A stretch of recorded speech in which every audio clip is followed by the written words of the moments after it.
What's going on, friends? It's Anton Daniels, and I gotta have a conversation with you guys about Tiege Hanley because you see how the sun is hitting me. This is no finesse, no makeup, no filters, no none of that. This is 100% Tiege Hanley. I use it in the morning as soon as I get up, right after I pray and brush my teeth, jump in the shower, and I'm hitting the streets because you never get a second chance to make a first impression. So even though they're giving you 40% off your first order, 20% off for life, even though you may get a free gift, forget all that, right? Because we would do this even if it was full price because it's worth that much. I'm in the streets, I'm kicking it with people when I see Dusties everywhere. You don't want to be them. You want to separate yourself. And the way that you separate yourself is self-care. Ladies get it for the fellas. Fellas don't wait for the ladies to get it for you. I'm about to hit the streets right now and I'm feeling confident. I'm feeling great. I mean, I already got confidence, but to have that extra boost of confidence, knowing that you've taken care of yourself and you set yourself apart from all of the rest of the sheep that's walking around making bad decisions on a daily basis. And it's reflected in their actions. It's reflected in the products that they use. It's reflected in the people that they follow. And so if you're trying to level up, if you're trying to make sure that you look good, they're going to send you the pack. They're going to give you all of the instructions on how you're supposed to use it. Then make sure you get your Tiege Hanley. Again, 40% off your first order, 20% off for life. Get your free gift. Make sure you tap in with your boy Anton Daniels because Unc is never going to lead you wrong. I would never have you use a product that I don't use myself. Again, they've been rocking with me for a long time. Make sure you get your Tiege Hanley. I love you. I appreciate you. I'm going to holler at you guys later.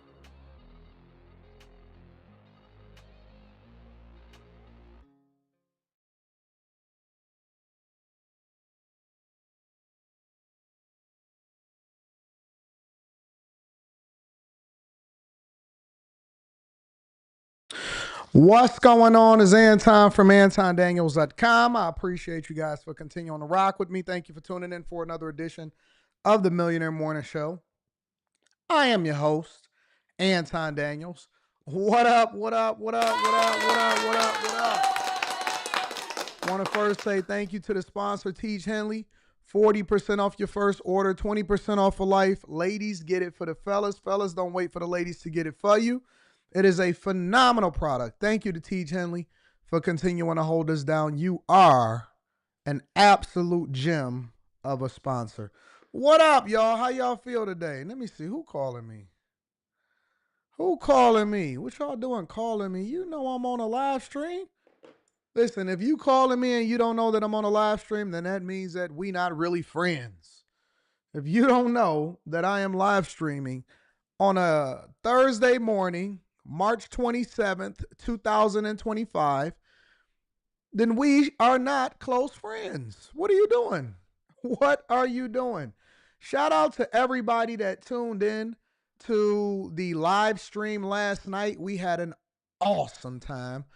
You know, the only thing about live streaming sometimes, a lot of times, is because we try to get so much information packed in to the conversations that we are having inside of the Patreon that, you know, you feel like you want to go longer and longer inside of the live stream, or you want to have more conversations because you're giving so much information. But anyway, we had a live stream last night, chock full of information, where obviously I took people behind the scenes of how I create, how I'm so efficient, how I'm able to source out the money, quality over quantity versus consistency, showing them the numbers, showing them exactly what I make, showing them how I do it, how to capitalize off of it, how to generate the most revenue, what our long-term strategy is, why we continue to grow, and we grow at a clip of over 20 to 25% every single year. And so I was showing them and I was giving them every single thing. All of y'all.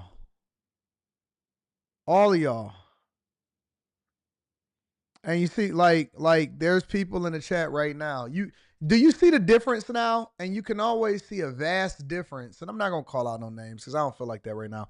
But you can always see the vast difference between people that are productive and when we get together amongst the bag chasers, and then when you open it up to the rest of the people. And that's why you have to have a barrier to entry, because the drop off is severe.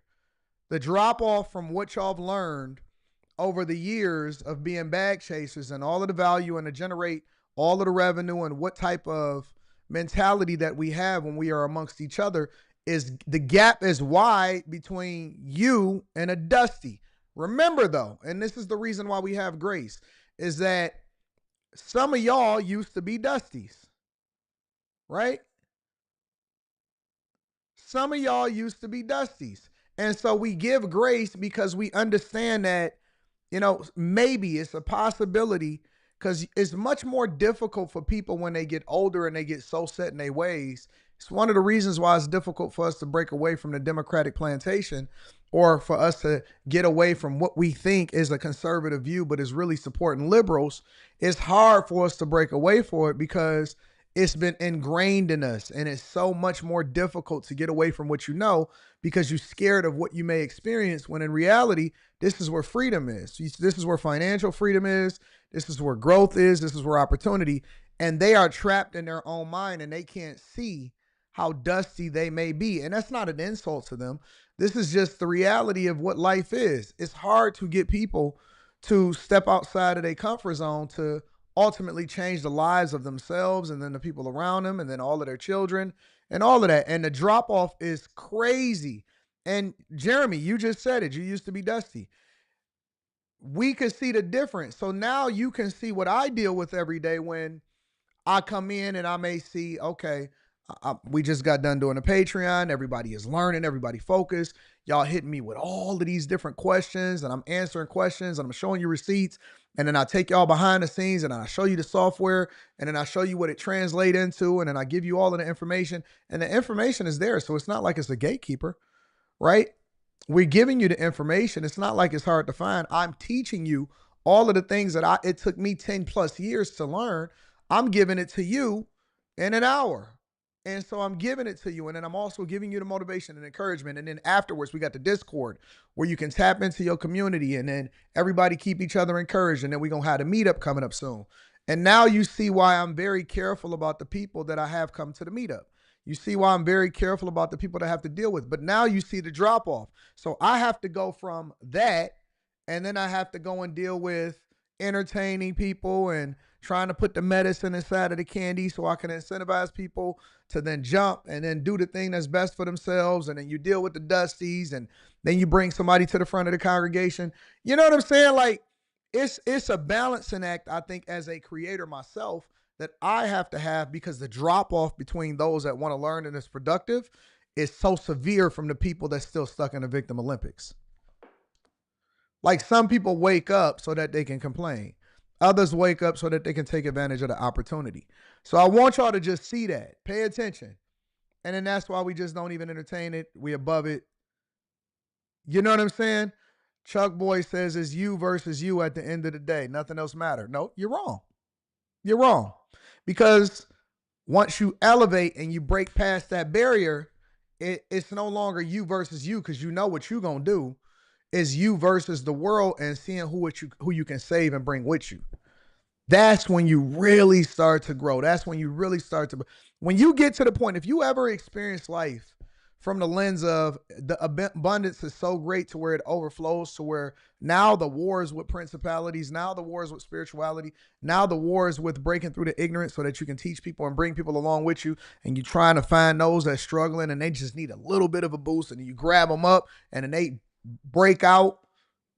You get more excited from other people becoming successful than when you become successful. That's how you know how you reached it. That's how you know how you got it. When you get to the point to where you so successful that you so focused on making everybody else successful, that's when you know you've broken out. It's only you versus you when you're trying to get to a certain level. And then when your cup runneth over, that's why I say you got to be selfish before you can be selfless, because you can't pour out of an empty cup. You know what I'm saying? So yeah, man, I hope and I pray for y'all. And let me just say this. Lord, bless them. Let's just go ahead and lead with prayer, and we're going to get into the show. Bless them, God. Bless them, because they know not what they do. They don't even know that they hurt themselves. They don't even know that they stuck in the prison of their own mind. Bless us not to be know-it-alls. Bless us to be able to separate and identify when it's time to learn and it's time to talk. It's time to be the court gesture, and it's time to actually break out and do some work. Some of us have no situational awareness. Some of us don't even know that we look at you and you stuck in the same place that you was year after year after year. Bless us not to be that guy. Bless us not to be that woman. Bless us not to be that people that then come up and say, hey, man, remember when we used to be like this, Shep? Nah, I don't really remember. Somebody called me yesterday and they said, hey, you remember this person? Guess what happened? And I couldn't remember him for the sake of my life. Hey, remember this person? Remember 23 years ago you met this person and we was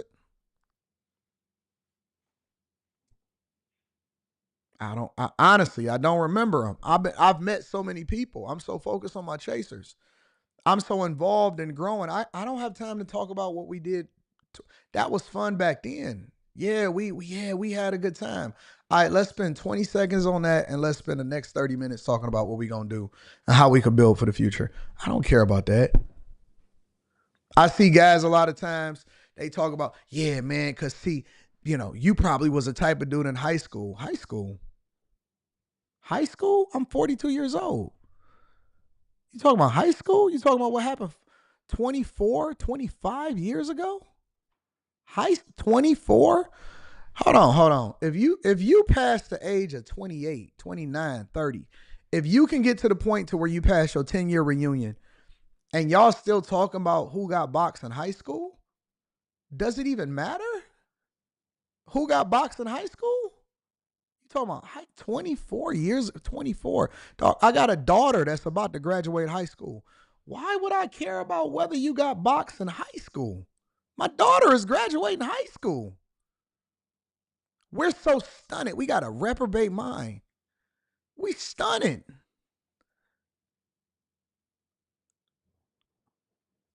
"24 years ago? Dog, I'm trying to build a multi-billion-dollar company. We trying to figure out how many people we could build houses for and you know what I'm saying? We trying to give jobs to the community. You talking about box from 24? Don't you know okay, so the girl that you got boxed from 24, 25 years ago, don't you know that she married and she done moved on with her life and she haven't thought about you in the last 24, 25 years? Real talk. Like, okay, cool. You know what? You hit that. Yeah. Okay, now what? You missing a tooth? This one over here is decaying. You need a root canal. Your healthcare coverage is lapsed. Your insurance is expired. Yeah, you dunked that ball in high school, but you ain't got no healthcare coverage. You need a colonoscopy. You know what I'm saying? Like you got type 2 and you need to make sure that we solve for that type 2. Your insulin coverage, you got to get that together. She got kids now. She not even in the same city or the same state. You don't even know. She not even on Facebook. You can't even find her. You know what I'm saying? She done gave her life over to God and she done got married or something. You still talking about high school, fam? Yeah, but we was good in high school. Like, yeah, dog, we did all right. We was good. It was fun. But what y'all got up for tomorrow? None. I gotta deliver this DoorDash right now. I'm laid off, getting my sub pay. You don't want to talk about nothing new? You ain't got nothing popping off? Nothing in the future? Don't worry about it. We're going to get to it. Lord, in Jesus' name, bless us not to have stunted growth. Anyways, let me go ahead and read some of these super chats. Cash apps and acknowledge the people. Always got to acknowledge the people on Cash App. First and foremost, people is crazy, fam. Shout out to Mike, that dude. I appreciate you. Thank you, Mike, that dude, for holding me down. Thank you, Spencer Campbell. And thank you, everybody that continues to hold down the platform. All right, y'all. Let's go ahead and get started with the show.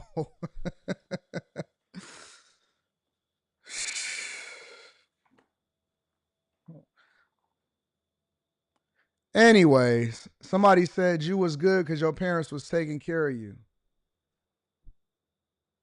It's another stunted growth.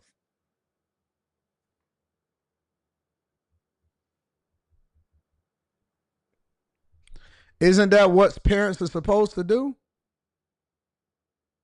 So wait a minute. Your parents didn't take care of you when you was coming up? You didn't have your parents in your life? I thought we were supposed to. You see how stupid the black community is? No, you was good because your parents was taking care of you. I know, and I take care of my daughter, and my brothers take care of their sons and their daughters, and their parents before them take care of them. Aren't you supposed to have your parents there for you? Hey, why y'all be saying that like that's a bad thing?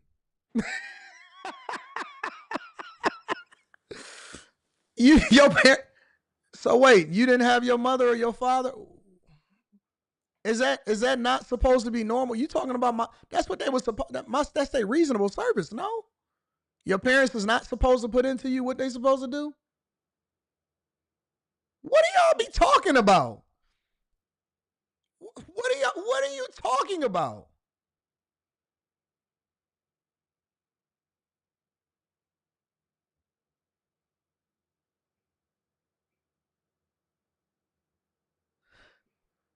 I honestly, I am trying to understand what is wrong with us. We are literally stunted. We are children in our minds.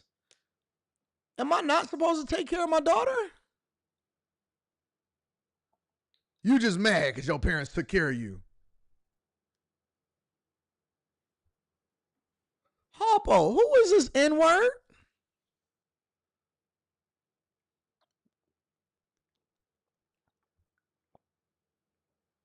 You think that make you tougher? You think that you think that make you better?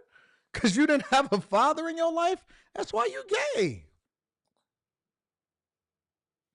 That's why you still got a wet set. You're gay because you didn't have a father, strong father in your life. That's why. That's why you weird. That's why you can't be around people. You socially awkward because you didn't have a community around you. Don't you realize that that's what made you stupid? That's why you like the bottom. Always sleeping on the bottom. That's why you sleep with a pillow in between your legs. Anyways, yeah, man. Millionaire Morning Show.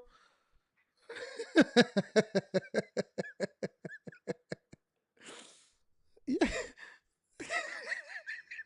That's why you so sassy. That's why you're not married. That's why you got a baby mama. Because you bringing trauma into their life in the same way that they brought it into your life. Anyways, make sure y'all hit a like for the algorithm, subscribe to the channel, and turn on your notifications. Let's get to the show. First things first, we got to go local.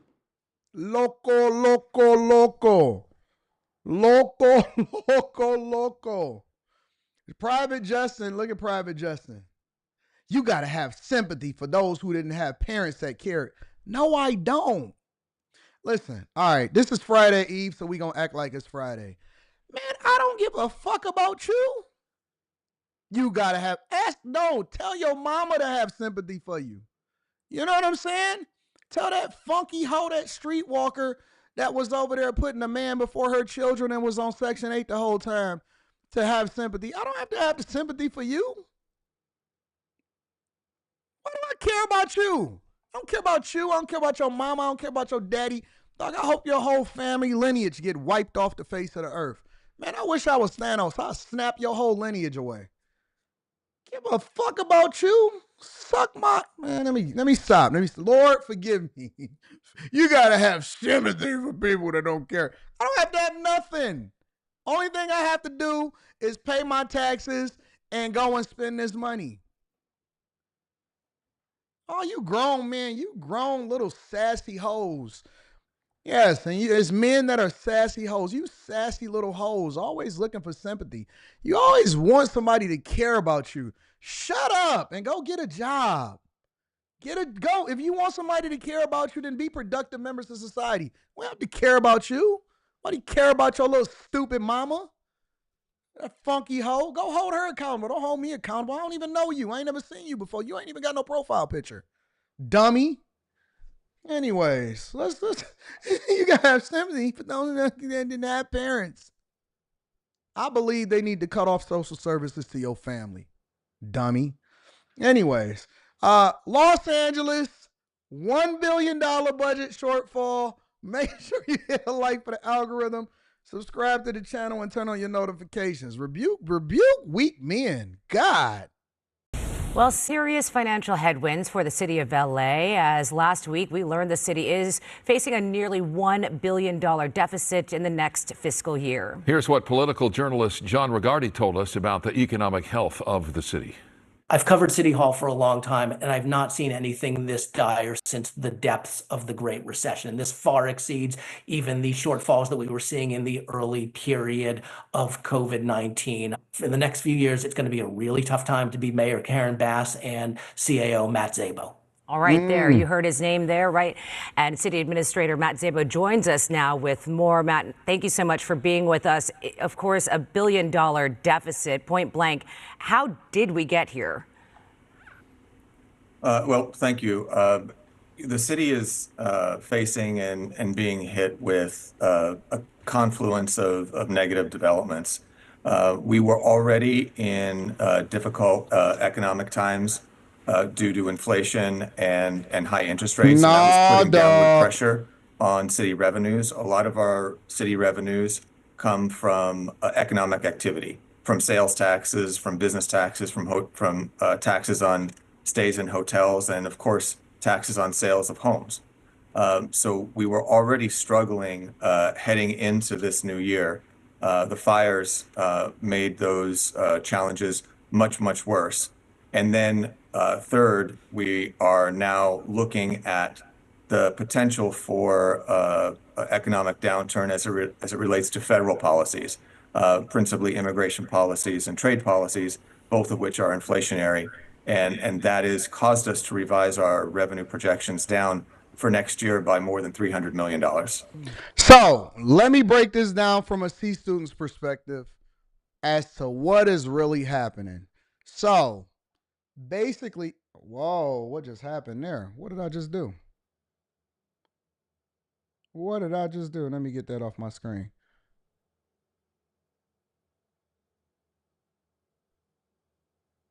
There we go.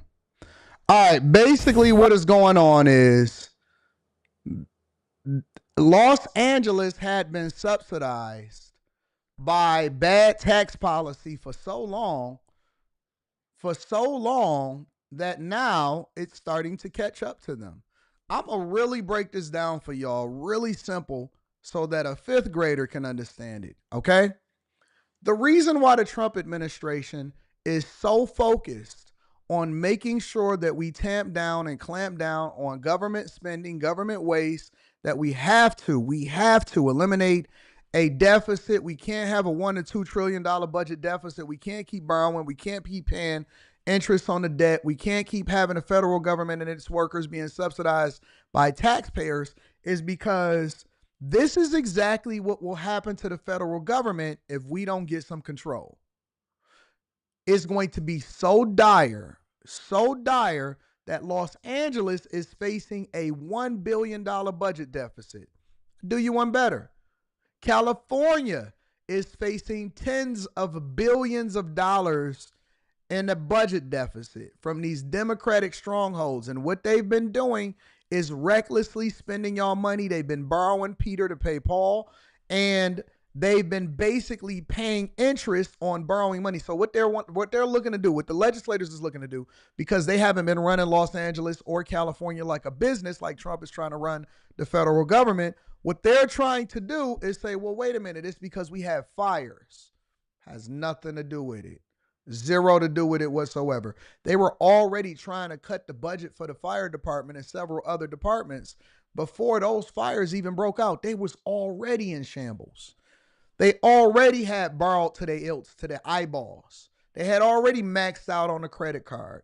And so basically, multiple people are leaving California because it's so unaffordable, and they were dependent on the federal government subsidizing by giving all of this money so that they could have these social programs and migrants and what all of that stuff. And then they make that a part of the city budget. And then they start using funny accounting to then justify spending in places because there is no real audits that's happening in California or Los Angeles. And now they have to face layoffs, thousands of people, which means that now y'all city services, Because if the federal government didn't go and cull and find out where it is that we actually need federal agencies and where we need to get rid of it, eventually what would it lead to? Layoffs. But they don't like the word layoffs, right? They don't like that word. And so basically Los Angeles is going to go the same way as what? Chicago. Chicago, Los Angeles, Denver, all of these places. Maryland, they're all facing budget shortfalls. And instead of them making sure that they had the same spending levels as before the pandemic, they then baked that into their federal budget and made it seem like, hey, wait, during the Biden administration's years, we were actually doing okay. No, they were printing more money and they were taking taxpayer dollars and they was distributing it to all of these places and all of these cities, and they made that a part of their budget. So then they had to say, you know what, listen, we got to go back to before it was pre-pandemic spending because we don't have a pandemic anymore. So y'all got to actually learn how to manage y'all budget and use y'all city resources. Remember what was happening over there in Oakland? Remember how everything continued to be messed up? Hey, remember when California and Los Angeles said that they was going to spend $28 billion eradicating homelessness? Not only is Los Angeles operating at a budget deficit, they got the Olympics coming soon. So what they going to do? Big Trump. They're losing residents. They got a budget deficit. They're about to start having layoffs. And then guess what? Guess what then starts to suffer? It's a downward spiral. Schools, infrastructure, public safety. Schools, infrastructure, public safety. This is what happens in liberal strongholds that mismanage money, think that they can continue to borrow it, and kick the can down the road and don't manage their city like a business. Los Angeles is in shambles. California in shambles. Chicago in shambles. Illinois, shambles. Maryland, shambles. Denver, shambles. New York is kind of almost too big to fail, but they are in shambles. I predicted that this was going to happen. And then y'all gonna do what? Get rid of Karen Bass, bring in a worse version, another diversity, equity, and inclusion hire, and it's gonna be the same thing. And then they gonna blame it on the previous administration, and they not gonna solve for the problem. It's messed up.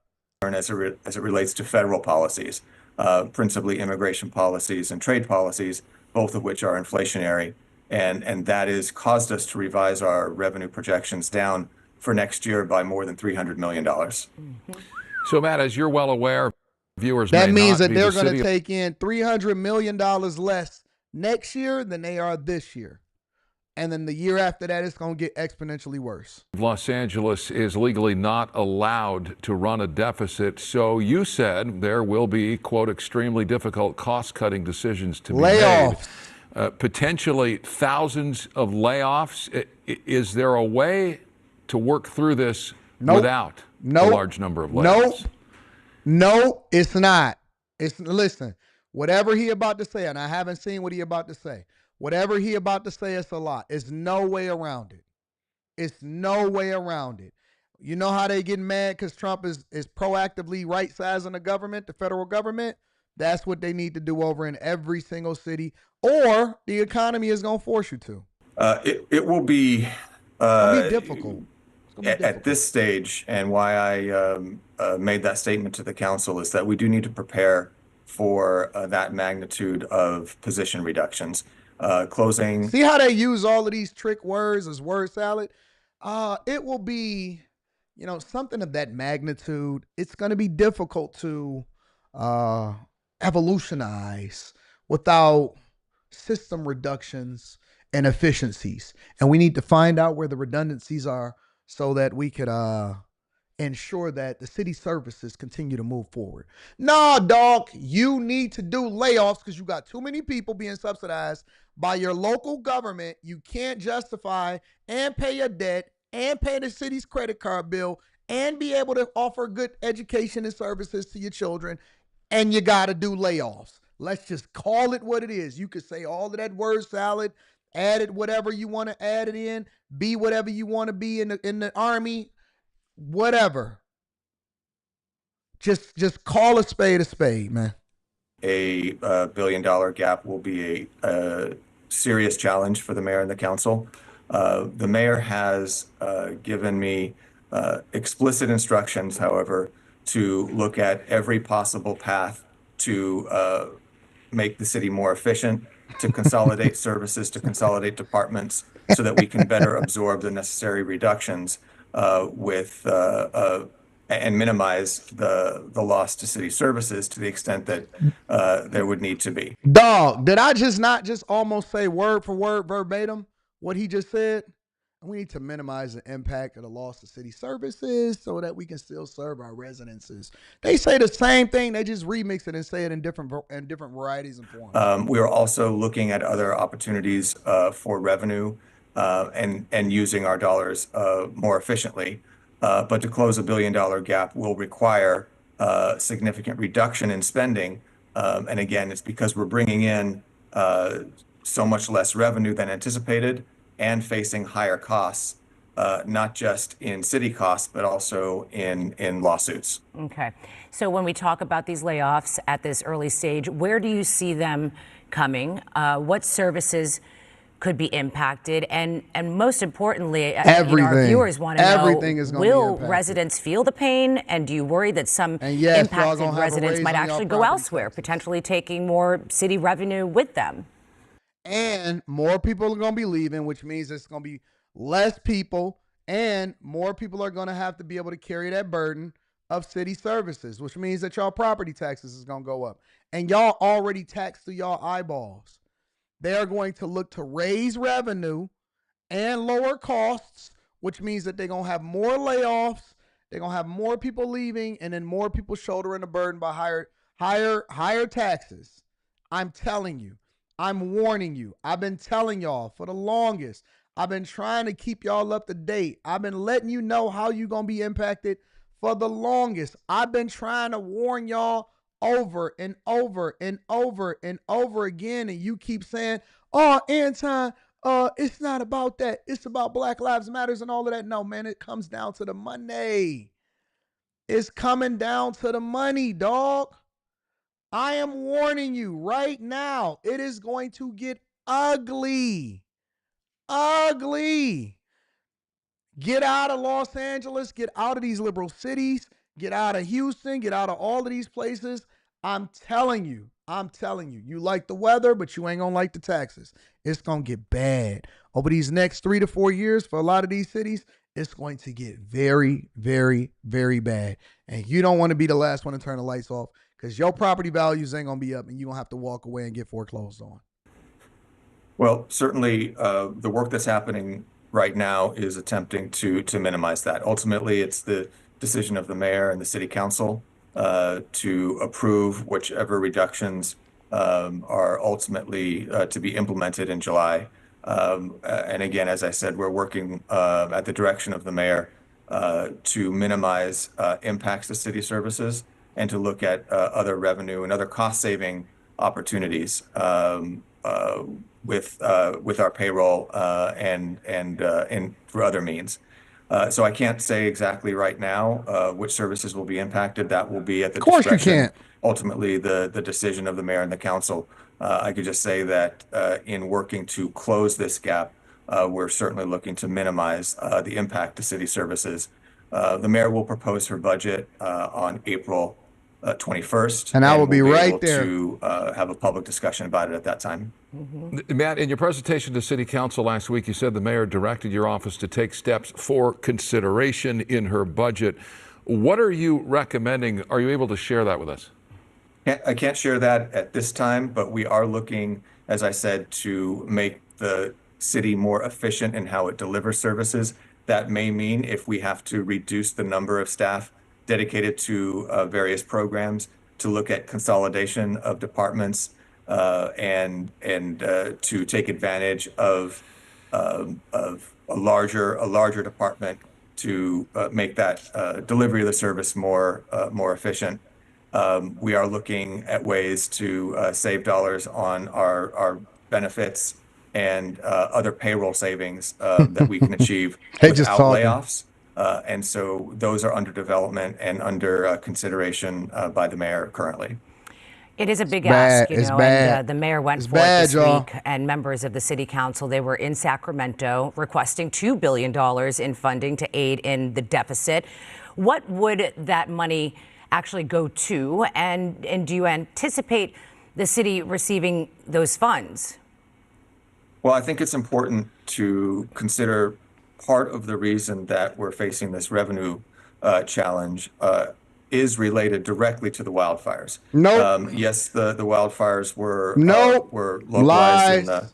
in the Palisades and in the Altadena area, but the impact that it has is citywide and countywide. UCLA estimates that due to those fires, the area will suffer $4.6 billion in loss of economic activity. And with that loss of economic activity, that directly relates to the loss of sales tax and business tax and hotel tax and other taxes that directly fund our police department, our fire department, our recreation and parks department. So we're clearly making the case, and the mayor's making the case that as part of state consideration of aid to the city of Los Angeles, that there should be a consideration for the revenue loss that will affect the frontline public servants that are delivering our most critical services. I'm hopeful. You know what's so funny? You know what's so interesting about this is that, was that yesterday? No, it was the day before yesterday. They had a meeting because we're opening up several skyscrapers here in Detroit. And I know it's a lot of people that don't really get what's happening in the city. And some of y'all that's actually visited here recently, you see what the transformation is. We actually have a population surplus and a budget surplus. And shout out to Mike Duggan. I got invited, which I wasn't able to go because I had some prior commitments. But I got invited to go and visit the new Hudson site that's being opened soon, and then also possibly take a tour over the next couple of months for the new residences that is being opened up in the Hudson site of the city. And I didn't even plan on making this a part of it, but this was something by Bedrock, and it's funny because I didn't even know that the inside of the buildings was open now for the new skyscraper. I didn't even realize it.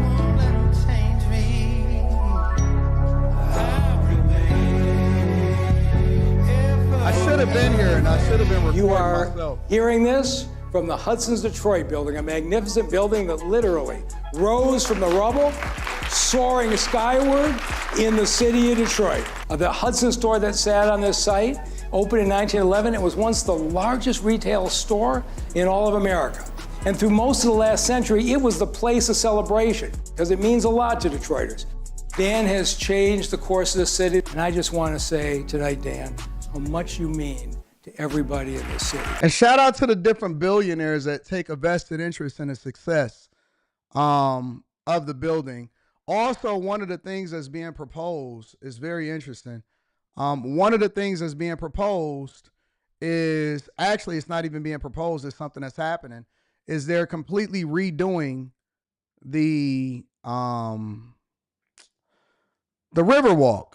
And so where so the Hudson's building is interesting because the Hudson's building is where General Motors' new headquarters is going to be. So it's going to be a mix of corporate mixed with, you know, some street walk and all of that stuff.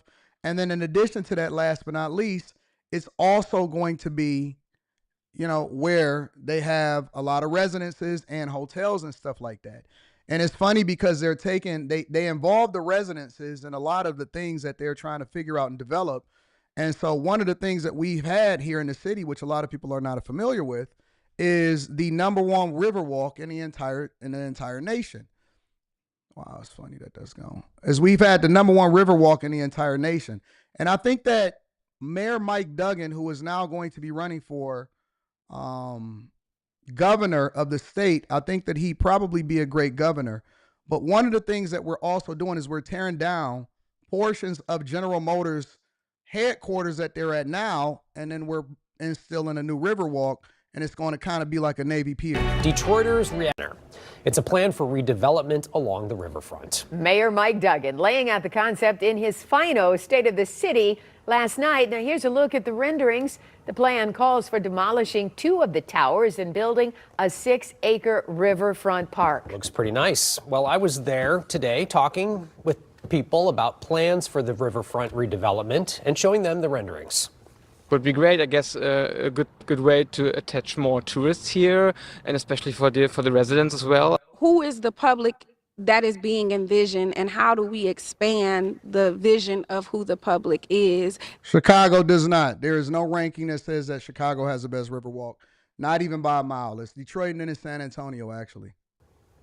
But of course, I wanted to go to the source, Mayor Duggan, to get his take on his vision, some reflection on his time in office, and to find out what comes next. What is the vision for everything around us right now?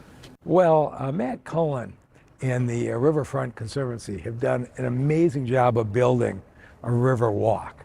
And what Dan Gilbert wants to do is build an entire riverfront now. I mean, to take this huge parking lot that's been here for the Renaissance Center and turn it into the equivalent of what Chicago has with Navy Pier. I mean, Michigan's premier. So that's essentially what the Riverwalk is going to be. So what you see, which sometimes I show y'all when I'm doing it from home, out of my apartment or out of my penthouse, and I show y'all what the look is. This building right here, this large building, is actually General Motors headquarters. They're going to be moving over into the Hudson's building, and then they're going to tear down 2 towers and build an entire riverfront entertainment district that basically allows for you to have concerts and all of that stuff on the Riverwalk, in addition to just having a very long, sweet Riverwalk. So essentially over the next 2 years, which is one of the reasons why the property values is exploding all around this area, is you're basically going to be having a pier where people have an entertainment district, and it's going to get rid of a lot of the streets, and instead it's going to have a Riverwalk. So this is the thing that is now being developed by Dan Gilbert, who is also the owner of the Cleveland Cavaliers, who also owns Rocket Mortgage and Quicken Loans, which is the largest mortgager in the entire nation. And so we basically had to reinvent ourselves from just being an auto industry to now being more than that. And we now have to be a mortgage industry. We have to be a technology hub. We have to be a place where you can actually have places where people can live, walk, and play so that they can all keep their money all around in the city. And so that is basically what the development is becoming. And people are so busy trying to hold on to what happened in yesteryear in these liberal cities, and they are not paying attention to where all of the money is and where all the development opportunity, which also comes along with all of the big contracts. Entertainment, family center, Ferris wheels, restaurants, music, a place that anybody visiting will want to come see. And this is maybe the most wasted piece of property in the state of Michigan right now. And the renderings you were showing yesterday was a lot of green space. Oh my God, yeah. If we get the bill passed and the transformational brownfield cap legislation, yeah, I mean, Dan Gilbert's done everything else he said he was going to do. But if you just look at what we're dealing. And that's what the towers that they're trying to tear down. So there's 4 towers. It's the middle tower, right, which they're leaving at because that's actually a hotel.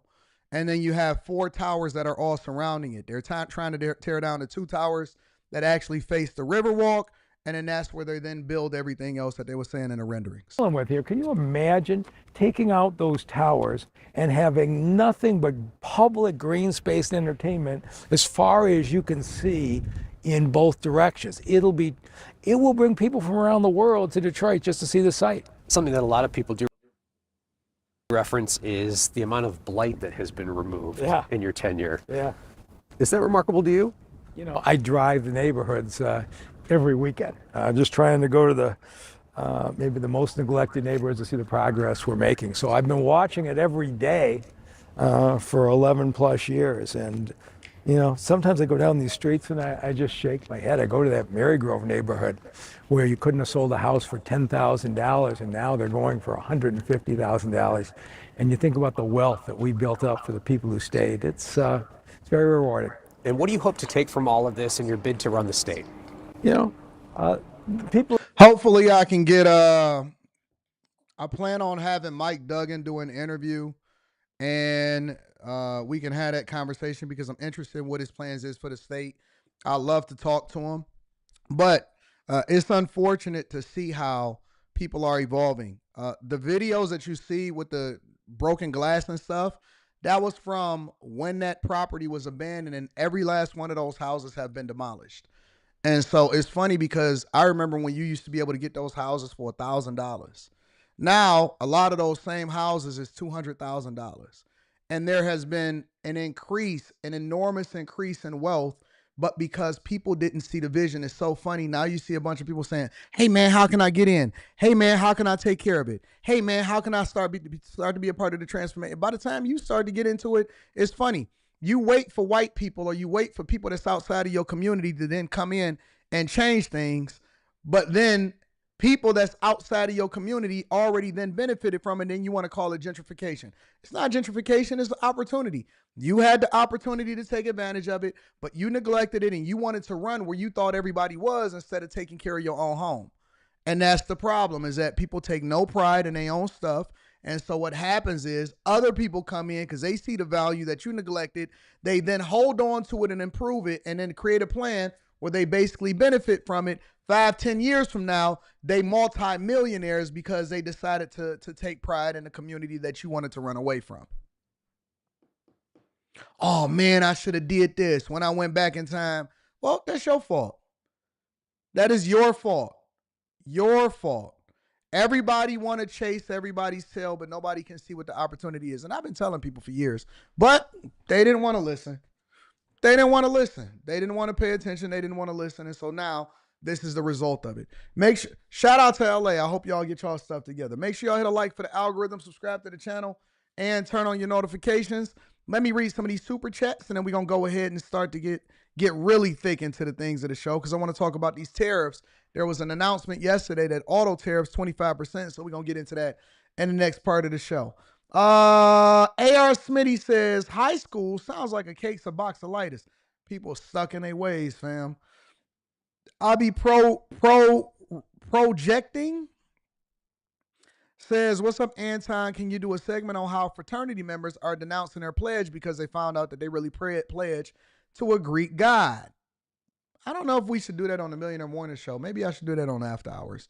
Wrath Unique says, I gave up in a black community when I got robbed at the gunpoint for a PS5 by my homie I worked with on Shh. It taught me a lot. I don't care no more. Okay. All right. I hear you. But you still got the money thing in your profile. So you really didn't give up on black culture because you're still doing it. Look at your profile picture, big dog. Come on, man. Don't tell me what you didn't give up on, but everything that you're promoting is exactly what that is. Chris Cunningham says, reminiscent 24-year-old boxes, crazy work. Yeah, you got to move on. Banks Hayes in the building says, come on, AD, I can't be paying tariffs this weekend. I got places to be. Yeah, we got to get it, though. AR Smitty says they came for the info. They stay for the crash house. Wrath Unique says these people are dummies. Dre with the K is in the building. Dre with the K says, these men too busy trying to be strong black women. You're too busy resonating with your feelings. We resonating with the funds over here. I like that. Whiskey Pierre, Anton, Sir Shalom, and blessings. Hope Trump really bring up the gold price and the Federal Reserve. It is sitting at $42 per ounce. If updated, $3,000 per ounce, which would add trillions. Your options. All right. I feel you, Whiskey. Purple Haze then goes on to say, he up there sounded like T.I. Dog. Just speak regular English expeditiously. Almost God says, all I hear is cap. Kid Chameleon says, liberal policy show is expensive, boss. The Blessing says, can you pray for me? They pissed me off real bad at work, and I'm ready to tell them to kiss my A, but I know you wouldn't want me to fumble the bag. You shouldn't want to fumble the bag. Listen, I'm not praying for you. You need to get your emotions in order. Nope. You got to have some self-control. That ain't got nothing to do with God. That ain't got nothing to do with me. That ain't got nothing to do with prayer. And you can't keep letting people piss you off to where you ready to fumble the bag. Come on, man. Listen, we all got emotions, but we got to make logical decisions. Get it together. Come on, man up. Man up. You there to do a job and get paid. You ain't there to make friends.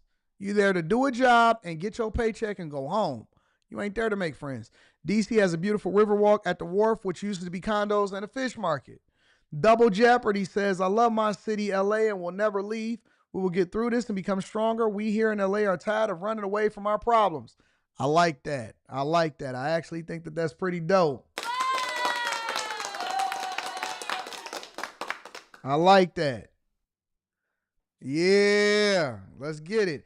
Anyways, let's continue on with the show. So yesterday, Trump announced 25% tariffs on autos, and he also explained exactly why this is necessary in order for us to continue to grow in the United States of America. Make sure you hit a like for the algorithm, subscribe to the channel, and turn on your notifications. Let's get to it. This is the beginning of Liberation Day in America. We're going to take back just some of the money that has been taken from us by people sitting behind this desk or another desk that's not quite as nice, but they have their choice of 7, as you know.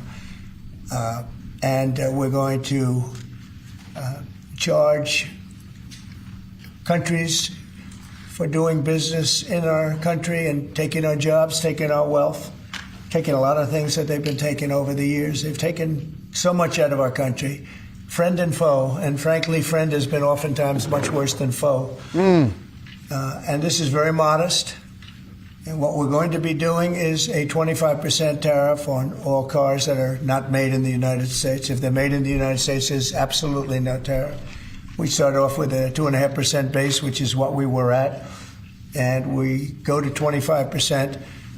And basically, as you know, and as you've been seeing, not reporting as accurately as it should be reported because it's a massive story.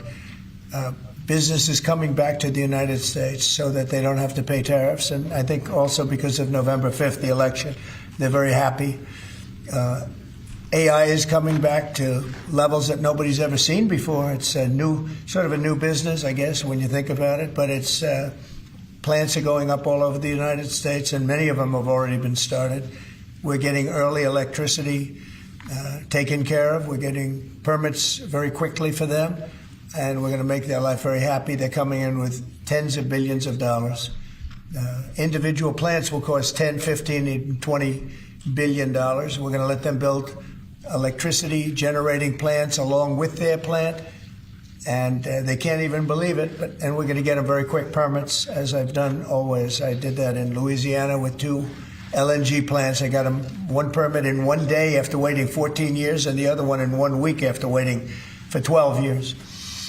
But this is very exciting to me. This is the automobile industry, and this will continue to spur growth like you haven't seen. Before I was elected, we were losing all of our plants. They were being built in Mexico and Canada and other places. Now those plants largely have stopped, and they're moving them to our country. And Indiana, the great state of Indiana. I love Indiana. Honda is building one of the biggest plants anywhere, and they've just started. They wouldn't have done it without this.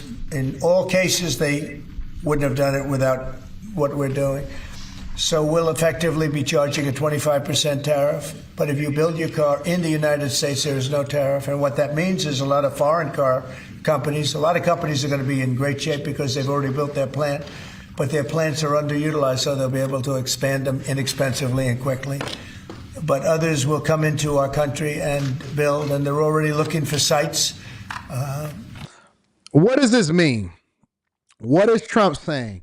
Because, you know, of course, I go and I see what's happening on competing news stations, and I go into the comments, and obviously it's a huge gap between those that understand business and what's best for America and those that don't. What does this mean? This means that you're going to have jobs in the interim, and you're going to have long-term prospects for jobs, as well as more revenue and more tax money that is going into the coffers for the United States of America. Well, we have to have multi-level approach to what success looks like here because A, from an infrastructure perspective, we can't be dependent on other nations in order for us to make our products.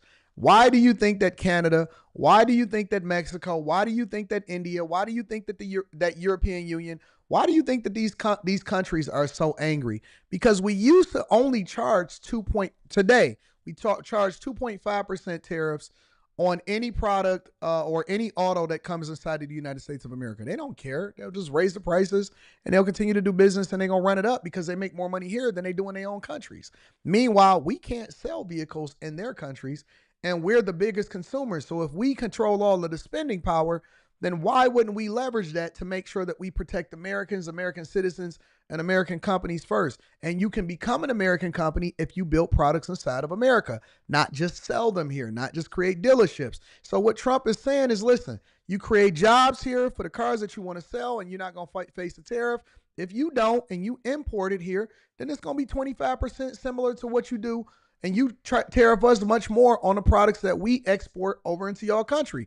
Why do you think that we make vehicles outside of the country? Because ultimately, A, is he the cheaper, which basically gets rid of manufacturing inside of the United States of America, and B, because other countries require us to do so in order for us to be competitive in their market. We can't just go over there and sell vehicles. We either got to build plants there, and then we have to basically become a part of their culture, or we got to import it and pay a huge fine as a result of it. And what Trump is saying is, why would we be doing that when we can be supporting American businesses?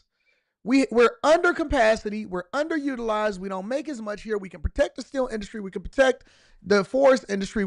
We could scale up on aluminum. We can then open up coal mines. We can then create more jobs. We don't have to depend on the federal government to subsidize people's livings at the expense of taxpayers. And we can kill the federal deficit in the meantime. Why wouldn't we do that? But of course, you're going to have people that are whining and complaining and saying, oh my God, I can't believe it. Buy American. Buy American. Support your workers. Support people that actually make your products here. For us, by us. At a large scale on a national level. For us, by us. Buy American so that your children can have jobs. So that we not just a financing capital of the world, but we can then basically create and fix your communities. The smallest communities is the ones that benefit. The cities are the ones that benefit. The residents are the ones that benefit. The schools are the ones that benefit. Properties and property taxes are the ones that benefit. The workforce is the ones that benefit. You pro-union? Guess what? You'll have more places to unionize. Why is it so difficult? They're looking for mostly sites. They don't want to take the old buildings that are empty and falling down. They want to build new. And there's tremendous action. There is likewise for other companies and countries, like the chip making process. Your chip bill was a disaster done by Biden. All he does is give tremendous amounts of billions of dollars to chip companies that will do nothing with the money. They're not going to use the money here. They're going to just keep it. Kendrick says, what happens when the world does not buy American made? The world we don't make nothing. That's what you don't understand. You can't lose when you're not even competitive in the first place. We don't make anything, and we don't actually export anything, any of these products. Our auto companies don't make them. Dog, go and look at the reports. I am very much integrated in understanding of exactly where the majority of the profits are generated inside of our companies. Ford, Chrysler, well, Stellantis now. It's not even, we really only got 4 car companies. We got Rivian, we got Tesla, we got Ford, and we got GM. 98% of all profits from our car companies come from the United States of America. We're still trying to break into other countries, and they're not allowing us to do so. What do you mean? We are the biggest consumers. Basically, we locking them out unless they play by our game, and we continuing to bolster our companies because we don't need nobody but ourselves. And if they want to do business, then they need to do business the right way. How can you complain about something you don't have? What you mean? What if they don't buy it? They ain't buying it. They don't do that. Dude, get out. Go see the world. Go see it for yourself. Go see it for yourself. You can't worry about what everybody else do. We got to clean up home first. They dependent on us, not the other way around. They have plenty of money. The one thing they have is they have a lot of money. In our case, all we're doing is saying you can't come in unless you build here. And the largest chip company by far is manufactured from Taiwan is building here, and it'll give us almost 40% of the chip market just with that. They're spending almost $200 billion in the United States to build a plant, and they've almost started. They'll be doing much of the work. He said you're missing the point. China does not need to sell to America. Why do I care about whether or not China sells to America? Okay, cool. Then let them do their thing, and we're going to do our thing. Why y'all so worried about what other countries got going on and whether or not you can come and export their products? You so desperate to want to be a part of what everybody, then go to China. Then go to China. We should not be reliant on other countries for ourselves to prosper. We need to get our own house in order. I don't care. I've never been to China. I don't care about what China got going on to its Chinese citizens. I care about whether or not American companies prosper. Stop trying to convince me to focus on what everybody else is doing. In Arizona. So we have a lot of exciting things, but to me, this is one of the most exciting. Now, outside of one specific day, and that's Liberation Day. That's the real Liberation Day of America, and that's going to be in April 2nd. And I look forward to it. We'll have a little news conference. We'll talk about it. But this is very exciting. So we're signing a executive order today that's going to lead to tremendous growth in the automobile industry. As you know, the electric mandate that we did allows you to buy a car now with electric or gasoline-powered or hybrid. You can buy any car you want. We had it so that within a short period of time, you had to buy all electric, and the country could never provide the money necessary to build all of those power plants that you would need all over the country. As you know, in the Middle West, they built 8 power stations. That's like the size of this desk or smaller. And they ended up spending $9 billion on 8. And of the 8, 4 of them. That means that a lot of people got rich and they stole the money. That's what it means. Didn't work. And we're not doing that. So you can buy electric, or you can buy gasoline, or you can buy hybrid. OG Pope said the real question is, will the American consumer pay the extra 25%? Well, if you want something foreign, then pay the tariff. If you don't want something foreign, then you buy American. You don't have to pay the extra 25% if you're building inside of America or you're buying American. But if you don't, then guess what? You can pay the extra. If it means that much to you, then pay the tariff. If it means that much, and some stuff may be worth it. It may be some. I will tell you, I believe that things that are made outside of America will be probably reserved for the people that got extra resources and capital that want to pay the difference. You're gonna see the separation. But if it's made in America, then you get the discount. That's what it is.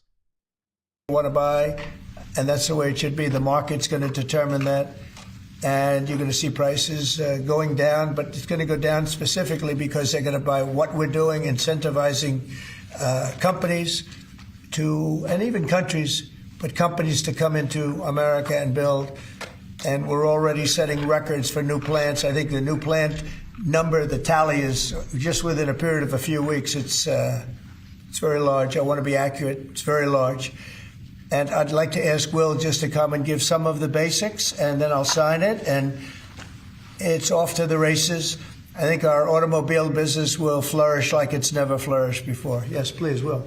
Thank you. So Trump essentially is saying, look, the whole world, they got to pay to play when it comes to selling to American consumers. Either you're going to pay the fine or you can't come here and do what you want to do.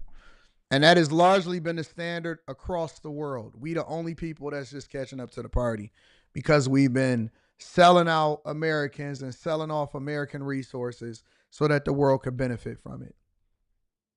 That's all we've been doing, is we've been selling ourselves short and pedestalizing everybody else, making it seem like they're better than us. And as a result, your children and you are the ones that are suffering from it. Here's the biggest thing. You can't have both. You can't play both sides. Y'all can't complain about the lack of jobs. You can't complain about the fact that you keep sending resumes out. Can't complain that your baby daddy can't find a job. And then at the same time, complain about the industries that we creating that allows for him to be able to find work and get a good paying job at the same time. Pick a side. Either you're for people that's outside of America or you for America. Either you against us or you for us. Which one is it? And there is no middle. There is no in between. It ain't no, I understand both sides. Either you're for America or you're not. Either you take pride in who we are as a country or you don't. Either you want the best thing that's for your children or you don't. It's as simple as that for me. Make sure y'all hit a like for the algorithm, subscribe to the channel, and turn on your notifications. Let me read a few of these super chats, and then we're going to continue on with the show because Canada has a response. Wrath Unique says, I can't lie, I'm still programmed somewhat. Break out. Listen, you can't say that you're done with the culture that's trash and still be doing the same things that's in the culture that's trash. You got to break away, bro. I said it in the beginning of the show that the hardest thing for people to do is to break away from the thing that they've been programmed to believe. Break away and never look back. I realize that Jasmine Crockett doesn't have edges. I guess she's suffering from edge. 3-man podcast. I don't agree with being a gangster, though. So what? You still promote the culture. Greg Charlie says, my uncle works for Audi in Atlanta. He says they are not doing well right now, which is confusing because I would think that people would buy before tariffs kick in. Do you think that they will improve anytime soon? I think that particular brand or that particular plan of whatever it is that they make, they may not necessarily be doing well, but I believe that the company as a whole, because I think that Audi is actually made by Volkswagen. If I'm not mistaken, it's part of a big group. Shout out to Greg Charlie. I appreciate you. Gerald Davis says, good morning from Hawaii. AD, those folks will be the same ones singing and doing the Laverne and Shirley dance before heading in to clock in. I know. Right after that. Tony Golden says, will you bring back streams where people can call in? Why? Why do y'all want to call in? Y'all don't want to talk to me. All I'm going to do is cuss you out. Why y'all want to talk to me?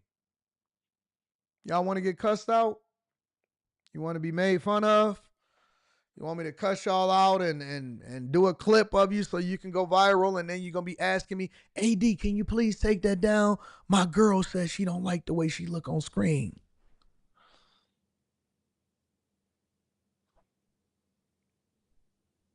AD, can you take the stream down, please, man? My girl don't. All you going to do is get cussed out? Why y'all want to call in? Why y'all want to call in? What you looking for? What you need? What you need?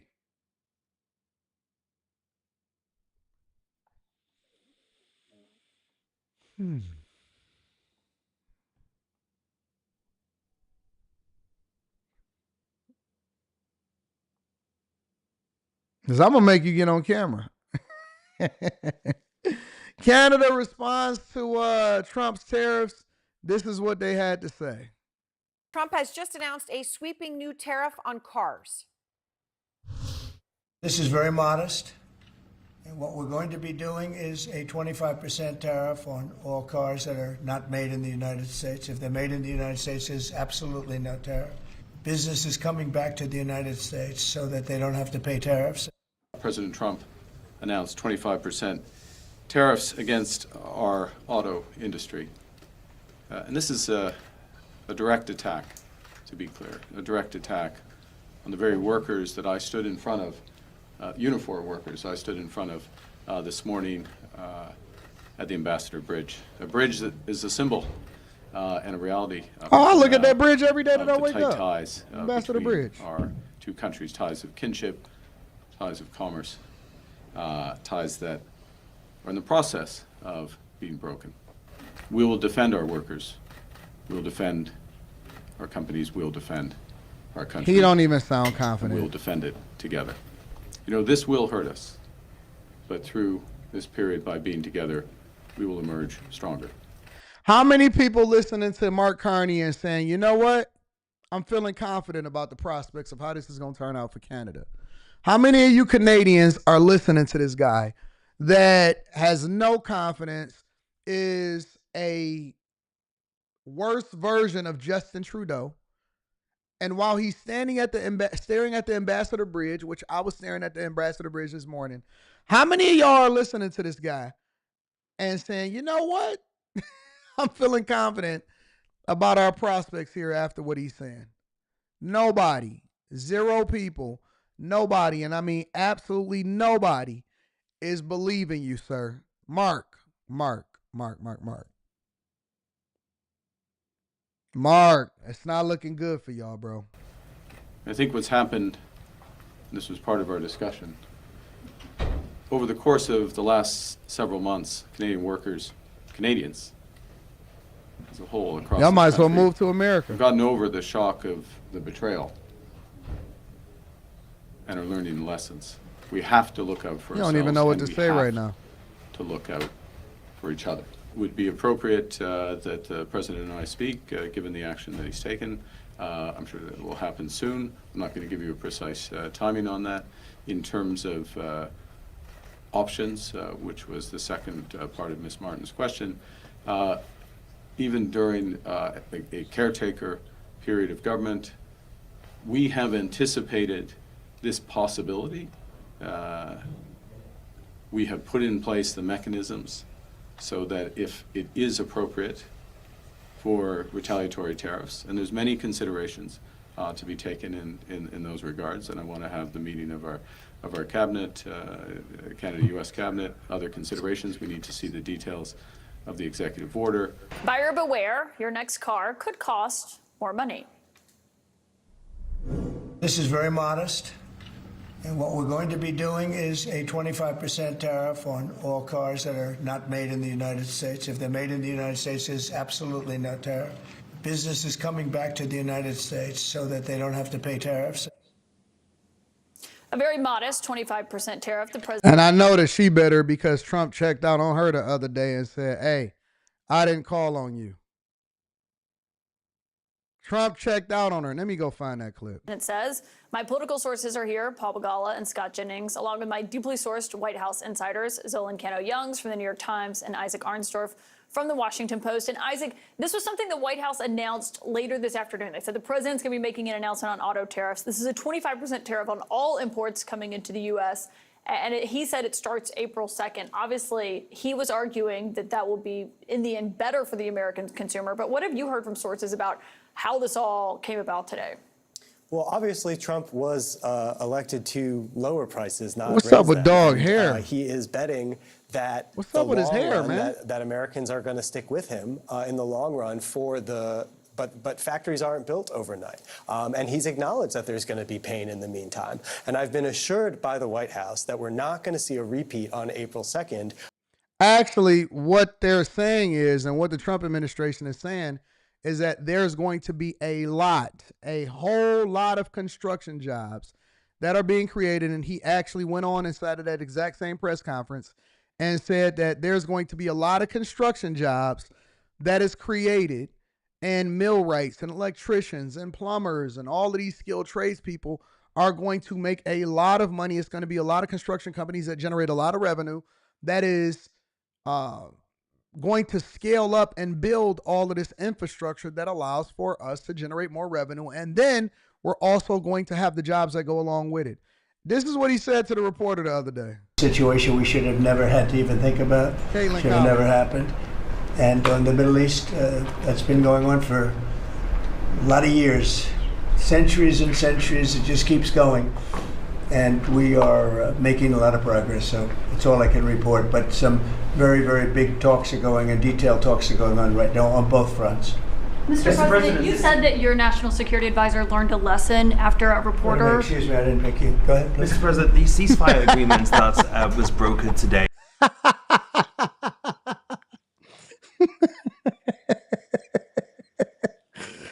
Let's continue, man.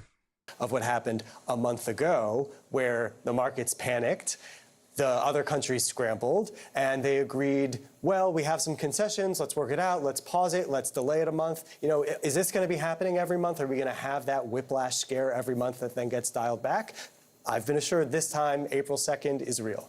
Well, what happens if April 2nd is real? Because I think that's what all of these, the car makers, the automakers, everyone else who's going to be affected by these tariffs has been looking at, saying, do we need to actually prep for this, or is it going to be an exception, a pullback, whatever we've seen before previously? Which we've seen in the past, right? Particularly when it came to tariffs on Mexico as well, and when it came to Canada. I remember that, and when he threatened tariffs initially on Mexico, I traveled there, talked to officials who were asking those same questions. Is this for real? Which is often the question that comes up. Is this just politically advantageous to issue the rhetorical threat of this economic penalty or to actually go through with it? You mentioned that he acknowledged also the pain that consumers might feel. I think it's more than just he's betting that Americans will be patient here with any sort of economic frustration. That acknowledgement is also part of a resetting of expectations in a way.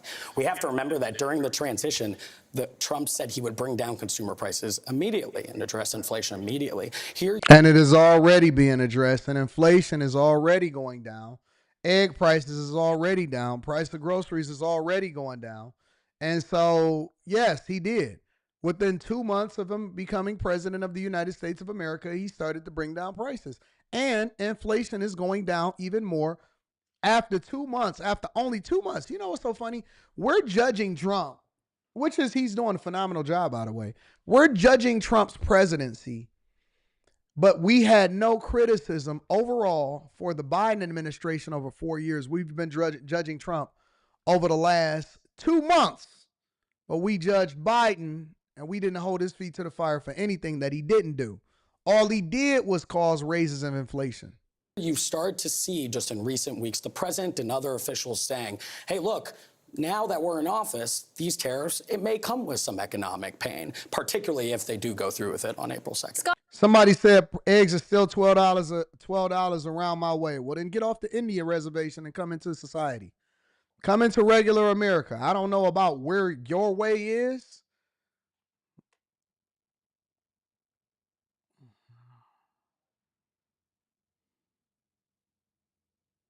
I don't know where your way is.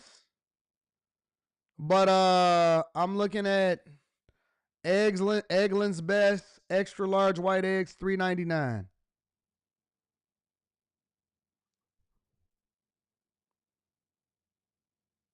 Nearby. Kroger. I'm looking at all of it right now.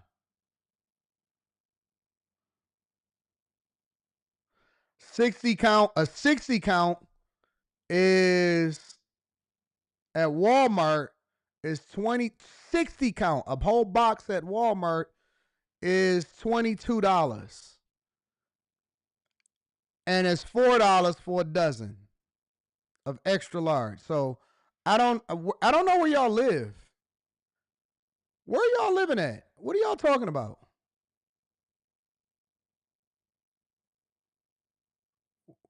Where do y'all live at to where y'all paying that amount of money for eggs? Did I miss something? Am I not aware of what's going on out here? Why are y'all so hell-bent? That's for a 60 count. And it's $4 at Gordon's.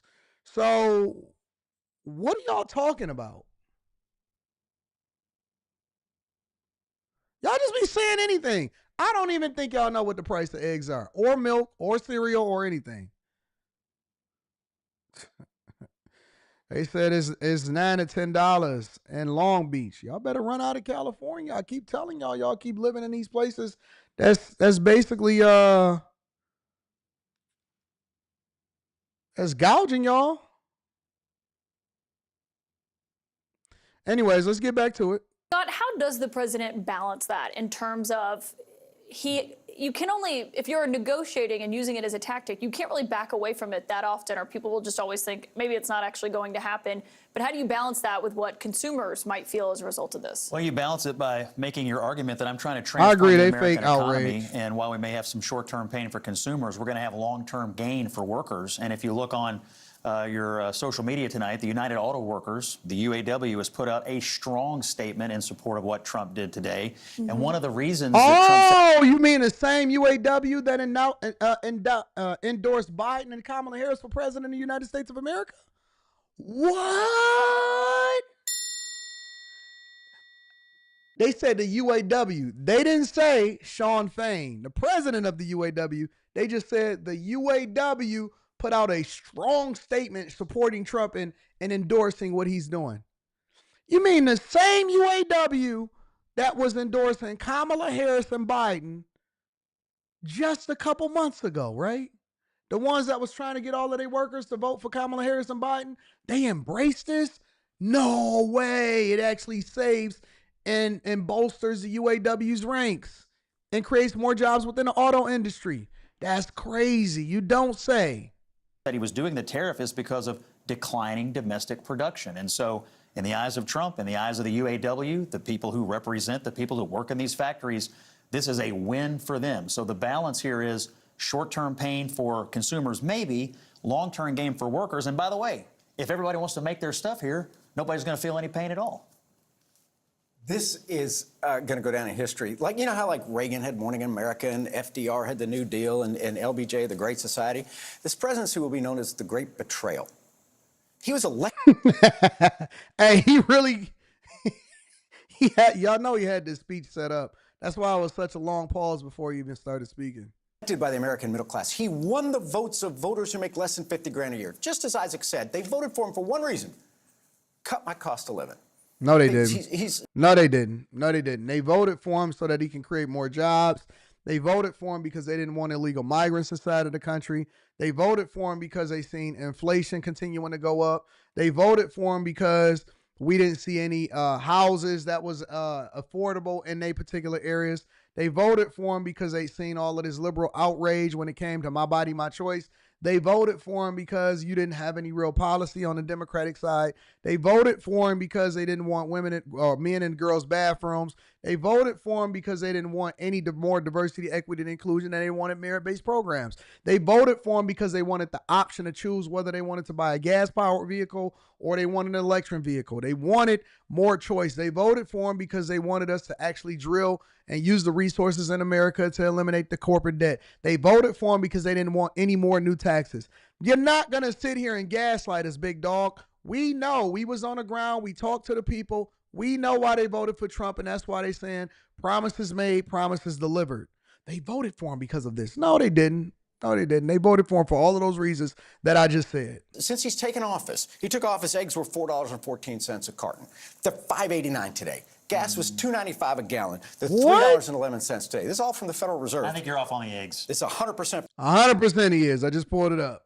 From the Federal Reserve. I think you're off on the eggs. I'm just telling you what the Fed says. Rent has gone up $1 a day. Theory AIM says inflation is directly related to the cost of living. And then they put my name in caps. Anton. No, it's not. No, it's not. Inflation is directly related to the cost of how many more dollars is being printed and put into circulation because we don't actually have anything that we backing it up by, in addition to the cost of living versus your buying power. So when we talk about the cost of living, you can say, well, it's more expensive for you to be able to go in and get rent, right? Or maybe more expensive because a burger costs this much. But what they don't tell you is that we're printing more money than ever before, and you're not getting any raises on your jobs, and they're mandating for people to make $25 an hour in order to make a burger. That's what they didn't tell you.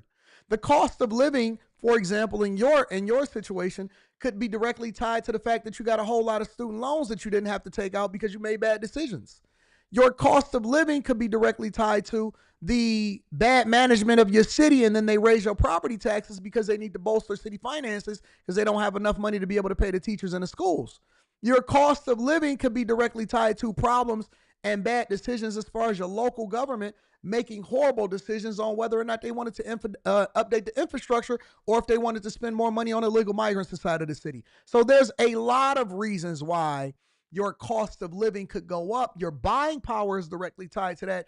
And then how much money they print from the federal government in order to value the dollar is also tied to inflation. There's a lot of reasons of why inflation is what it is, or what the value of that dollar is, which then lowers your buying power. It increased the amount that it costs, but it doesn't keep up with the amount that you're getting a raise on your job or the job that you've created for yourself with the business. You can't fool me. Listen, I don't have talking points. I have real life experiences and I understand how money works. You can't just say anything and think that you can get away with it. That's not how life works. That's not how life works at all. Every day since he was sworn in. If he's not cutting the price of groceries, gas, and rent, he is failing the people who put him in office. He's stabbing them in the back. These are good people. I hate when my side attacks Trump voters. They're good people. But they put their faith in a guy who's stabbing them in the back every day. You can't have higher tariffs and lower prices. Was he not also elected by the working men and women of this country to give them better job opportunities in the middle of this country? I mean, Thank part you, of the Scott. whole animus of the Trump campaign in 2016 was the hollowing out of the American manufacturing sector. Go tell them. And that's what he's doing. Go tell them that adding $12,000 to the cost of their car is going to be really good for them, Scott. I wish you luck with that, I'm going to go tell them they're going to get a job, make more money than they've ever made. Yeah, they're going to tell you you're full of malarkey. You're raising costs across the board. If you drive or drink or eat or dress, you're going to be paying more. Inflation rates have come down in the last couple of But months. I do think part of this is who's around Trump and his economic advisors in terms of how they're guiding him on this compared to last time. It does seem different in terms of no one's saying, oh, you should pull back on this or you should do this. They're much more on board with it than they were 8 years ago. I think that's across the board when it comes to the Trump agenda, that you're not going to have the instances that we saw in the first term where, different cabinet Scott officials is are carrying pushing back on some of CNN. these. Hey, y'all notice how Scott is on literally almost every single panel show on CNN and doing individual interviews and getting on there arguing with Ashley Allison and going back and forth with Van Jones and being on here. He is probably at the forefront of one of the people that is carrying CNN. And I got to give CNN a little bit of credit. At least they got him. At least they made sure that they keep a conservative voice that's actually mindful and can communicate effectively and debate with these idiots that's on this platform. Make sure y'all hit a like for the algorithm, subscribe to the channel, and turn on these notifications. Let's read a couple of super chats, and then we're going to go ahead and move on with the show. Let's go with Mr. Hunter 5150 says great information on Wednesday live stream. You're welcome, Mr. Hunter, Mr. 51. Make sure y'all tap into the Patreon. Go on, rewatch. I uploaded the live stream that we did yesterday for y'all to be able to consume it. And then we also got after hours tonight. Charles says, I'm not sure if you touched it, but I hope they privatize the USPS. I'm a contractor for them. They're the most ratchet and ghetto branch of the government. Yeah, I've been touching on it for the all week. I'm paying attention to what's going on with it. Pam says, these are exciting times. I actually might go and interview. I think I might get into the streets because I think they protesting right up the street. That's one of the benefits of being in the city. These are exciting times. I agree with you, Pam.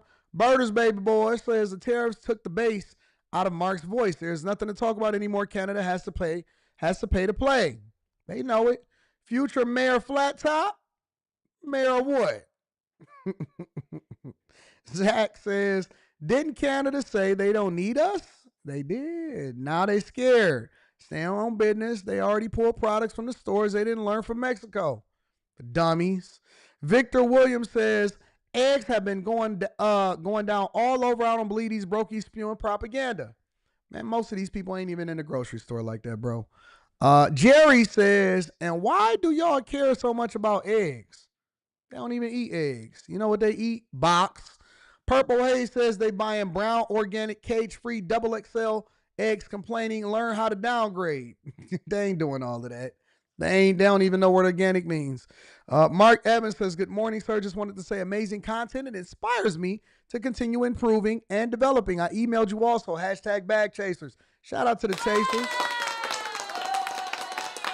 Krista Jackson says, good morning, AD. Following up from my CDL driver, wanted super chat the other day. Glad to share we found a driver who is happy to run it up and chase the miles, unlike the driver before him who we had to fire. #winning. We get jobs over here. We create jobs and give opportunities. Shout out to Krista. We love that.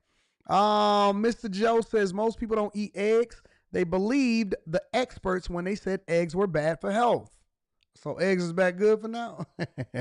Jerry said, they said the economy was booming under 4 years of Biden, but Trump has been in for 2 months and he's to blame for inflation for eggs, gas, and coal. Shout out to my girl, Jerry. And make sure y'all hit a like for the algorithm, subscribe to the channel, and turn on your notifications. Let's move over for a second. Let's talk about MS-13 leader that was nabbed in Virginia, walking around amongst the people and making sure that he had the opportunity to achieve the American dream without any repercussions. And the FBI and ICE is now celebrating the fact that they've nabbed this guy. Check it out. And buckle up, a Fox News alert. President Trump praising his team after the arrest of a top leader of MS-13. All right, yeah, look at this. Man, is this live? It was yesterday. Oh, so that's right. Okay. We have exclusive coverage of the operation. Our cameras were rolling as AG Pam Bondi and FBI Director Kash Patel joined agents in the early morning takedown. And David Spunt is live in Virginia, Manassas, Virginia, with all the details. Hi, David. You were there. Good morning to you. I was very early morning. This happened around 6 o'clock in the morning in Woodbridge, Virginia.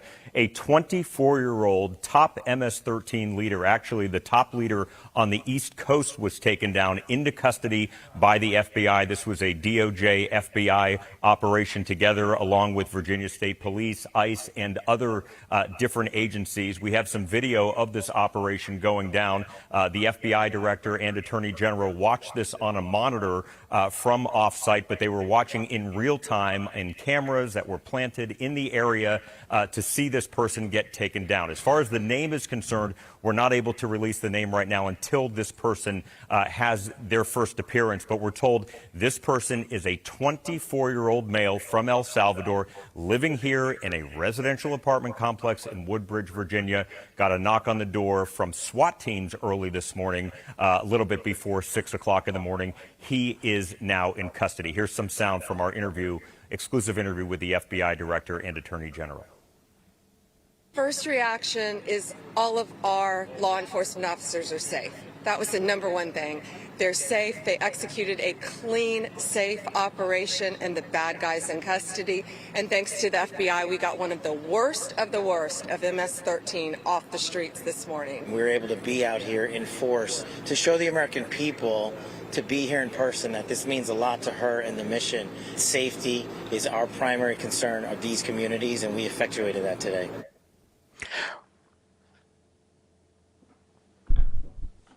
We didn't see any of Biden's administration or people that was on the streets that was actually working with or leading these investigations or even arresting anybody that was a part of these communities in the first place.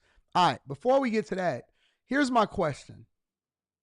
Why are officials, why are mayors, why are police chiefs and captains, why are the people okay with these monsters walking around inside of their communities?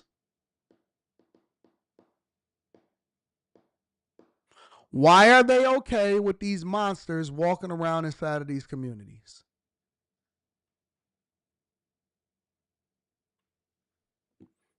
What do they get out of protecting the most vile people that's a part of the community? I thought that agencies across the United States of America were supposed to work together to remove the people that's not supposed to be here, to arrest the criminals that's not supposed to be here. We used to have what we called fugitive task force. We used to have fugitive task force. Why is this guy just walking around inside of a neighborhood in Virginia? I can't jaywalk. If I walk across the street,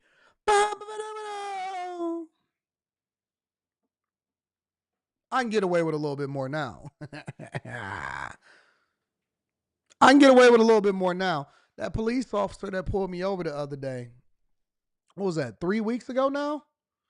Found out he never even put it in the system for whatever reason. He's supposed to give me a ticket, never even put it in the system. I said, okay, all right, I like that. I like that. I like that. I didn't even have to do none of that stupid junk where they be doing, hey, do you know who I am? You know who you talking to? We ain't doing none of that. We just gonna take her. Hey, man, can I get my ticket real quick? Keep it moving. Keep it moving. I heard he looked me up to see for who I was. Cause see, I didn't just take it. I also requested, I told my lawyer to request the body cam footage and the dash cam footage because I wanted to make sure that we was all on the same page. Separately, he's one of the top 3 leaders in the country. Again, remarkable as he's just 24 years old. There's a press conference that begins with the FBI Director Kash Patel, Attorney General Pam Bondi, and Virginia Governor Glenn Youngkin coming up in just a few moments. We're told there's a heavy coordination between Virginia and the FBI and Department of Justice on this. Guys, back to you. So Dave, real quick, David. So typically when they do those raids, they have the principal target, and then there's other people that are along with the person. Was he the only person arrested, or were there other co-conspirators there at the time that they grabbed up as well? Well, this was a residential neighborhood, Lawrence, and we're told there were other people in the house. We're told that there were children.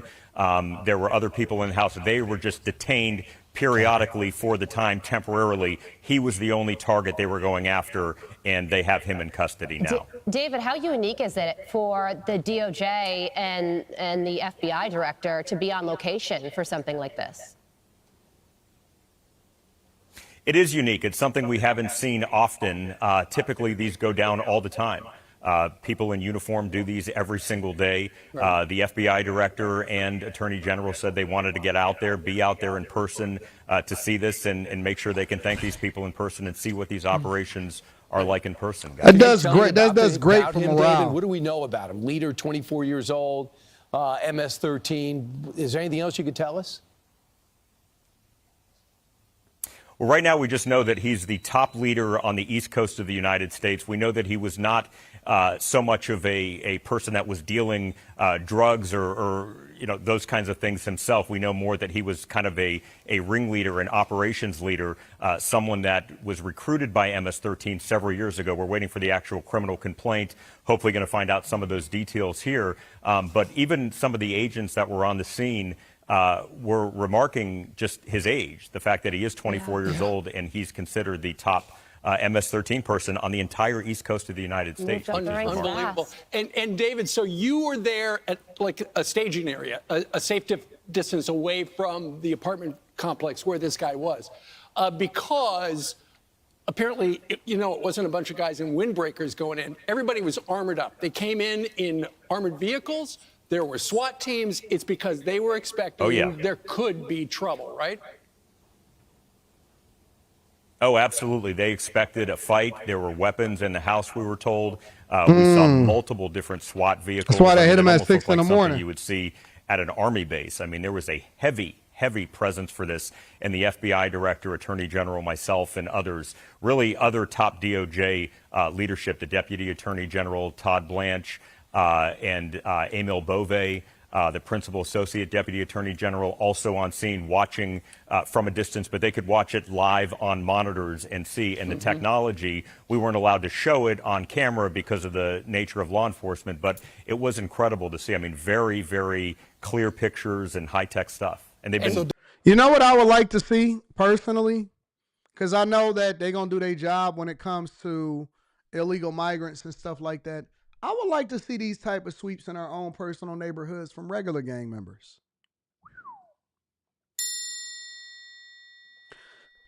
While the community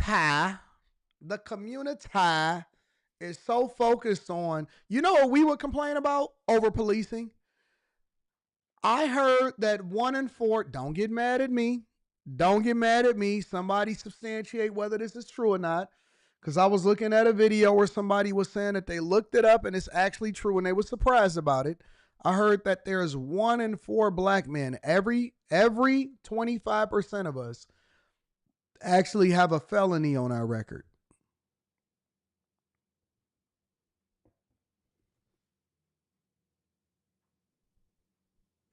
I would like to advocate for them to do this inside of our communities and make sure that they're doing sweeps of anybody that is identified as or participating in gang activity. It's because we over-police. It's because we over-policed. So wait a minute. They made you could do the crime that you got caught for, and it's because you're getting caught for the crime, not because you actually participated in the activity.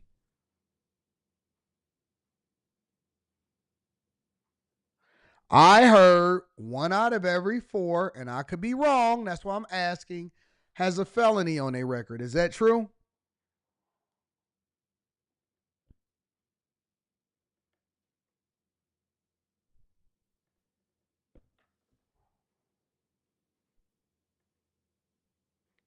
I would like to see every gang that's in our community be taken down. 1 out of 5. You said what? 1 out of 5, Wesley Turner? Travis Allen, see, I knew we was going to find the Dusty. Travis Allen says, what does that mean? All felonies ain't the same.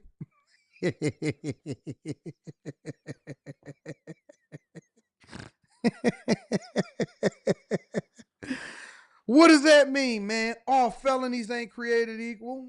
It's not like sinning in the Bible. All felonies ain't the same, man. What you mean? What does that mean? What you mean all felonies ain't the same? What? All felonies ain't the same. Can y'all go out the country if y'all have a felony? Can y'all go out the country if y'all have a felony?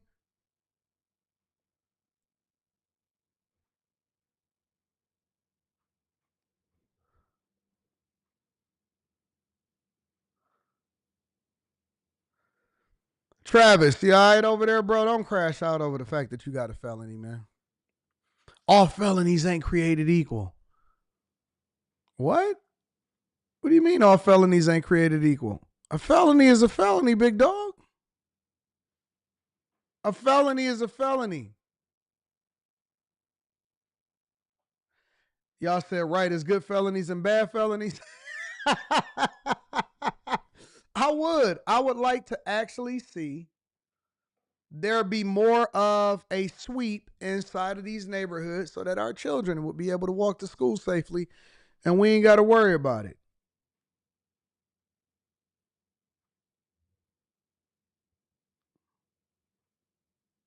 Can you get a passport if you got a felony? Yes, you can leave the USA if you have a felony. Okay, I didn't know that. Can't travel to Canada with drug or violent crimes.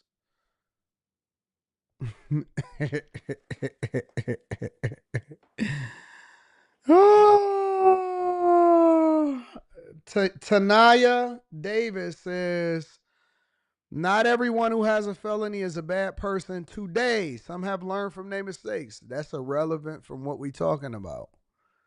Completely irrelevant. Has nothing to do with what we're talking about right now. I'm asking a question, is that true? Because it tells a story of how trash the culture is. Nobody said you should be condemned for life. Nobody said you can't come back from it. And nobody said that should be held over your head for the rest of the life. Why y'all always getting offended? Why do y'all always assume that because somebody asks a question or we're trying to understand exactly what the culture is and why we getting felonies in the first place, y'all always trying to make me think that or trying to convince me that I should look at something a certain way. Let me ask you a question, Tanaya. Let me ask you a question. And this is just a question because I want to know. I know we pick and choose about when to apply it and when not to apply it. Let me ask you a question.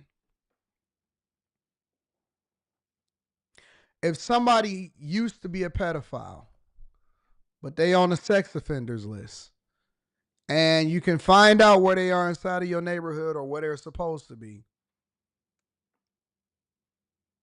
and they seem like a good person and they've done their time in society, would you let them walk your kid to school?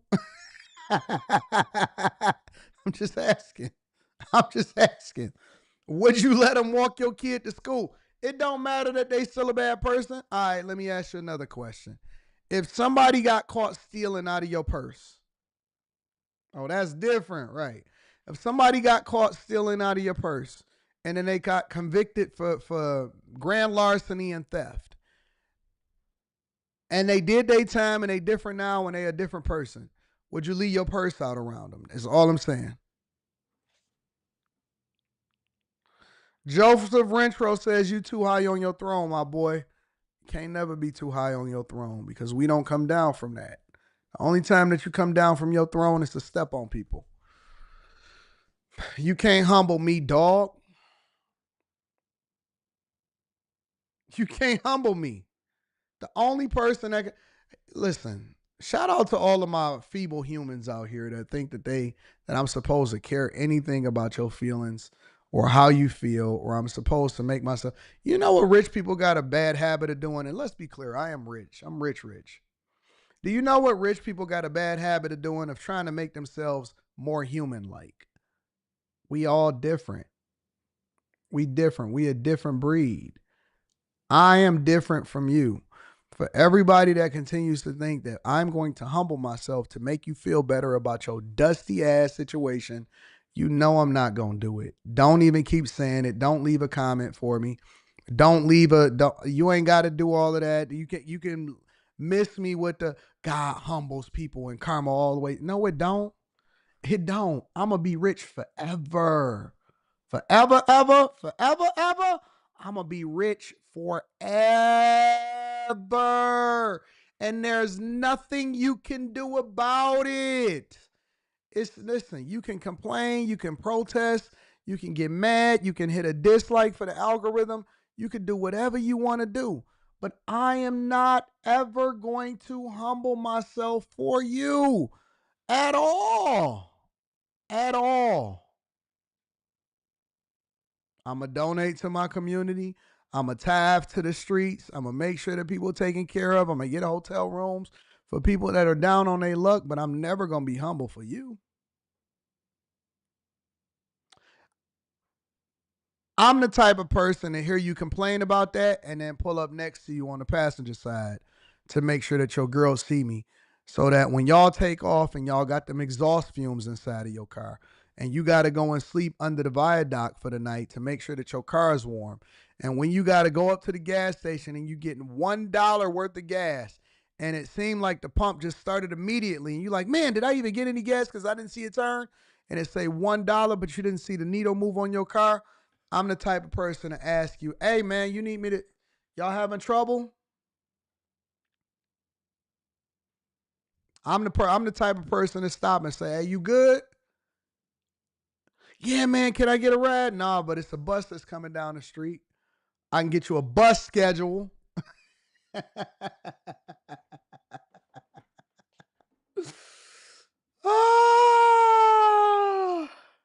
Somebody said, hold on, the same Dusty says, see, Anton wasn't always like, oh, no, Stepdaddy Johnson. Stepdaddy Johnson. See, Anton wasn't always like this. Money corrupts. Do you know me in real life? When have you met me? You was raised with me. You know how I was in real life? You a step crash dummy, dog. You taking care of another. Listen, I'm going to move on with the show, but I just want to say, you taking care of another man's child that's not yours. And they still never going to respect you.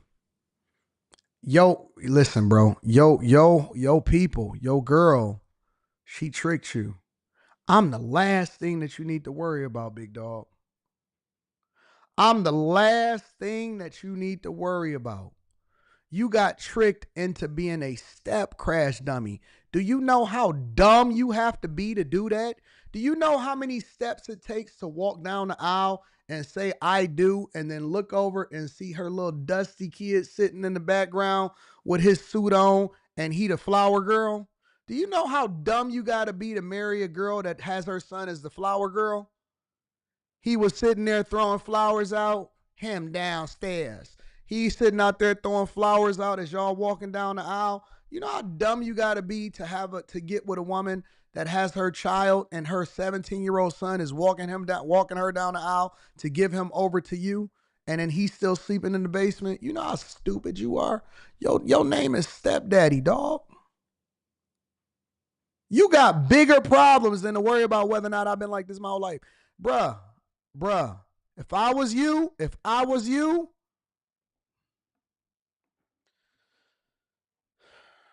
her son is the flower girl. Her son is the flower girl. In a minute, 10 years, he's going to be taking him to the prom in his purple dress.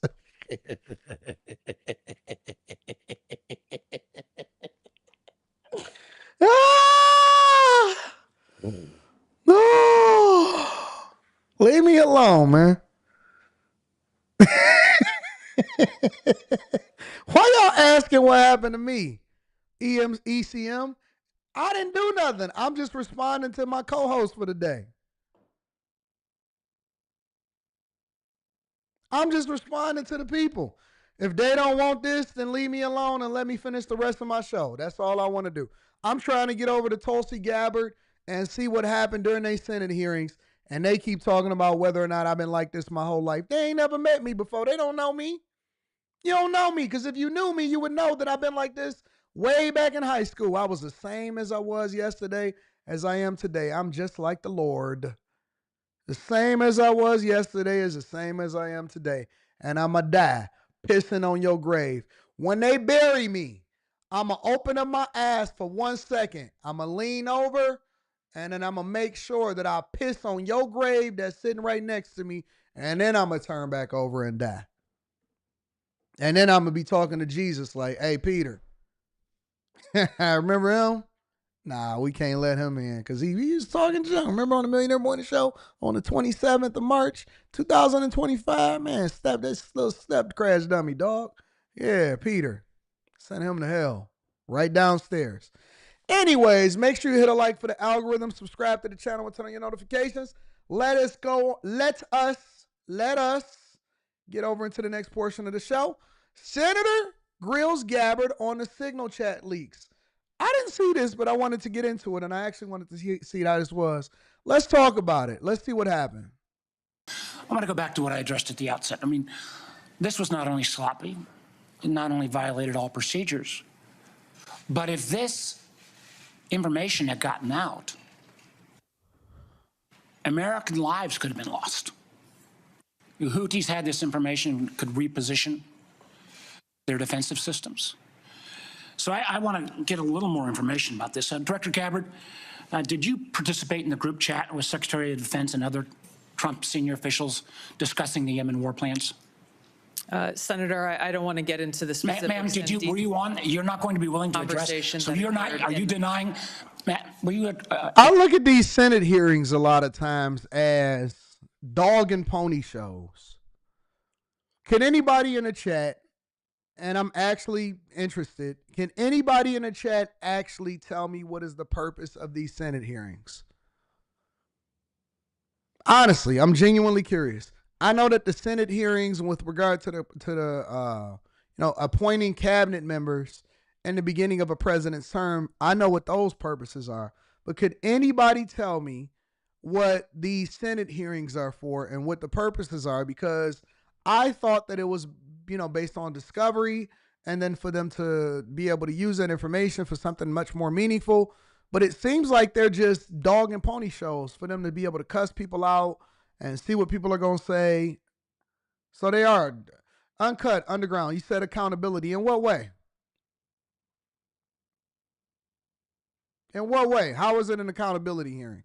How do they hold them accountable? What happens? Because I want to know the context of why they do this before they do it. They said transparency. How is it transparency, Ezekiel, if they don't even let them answer?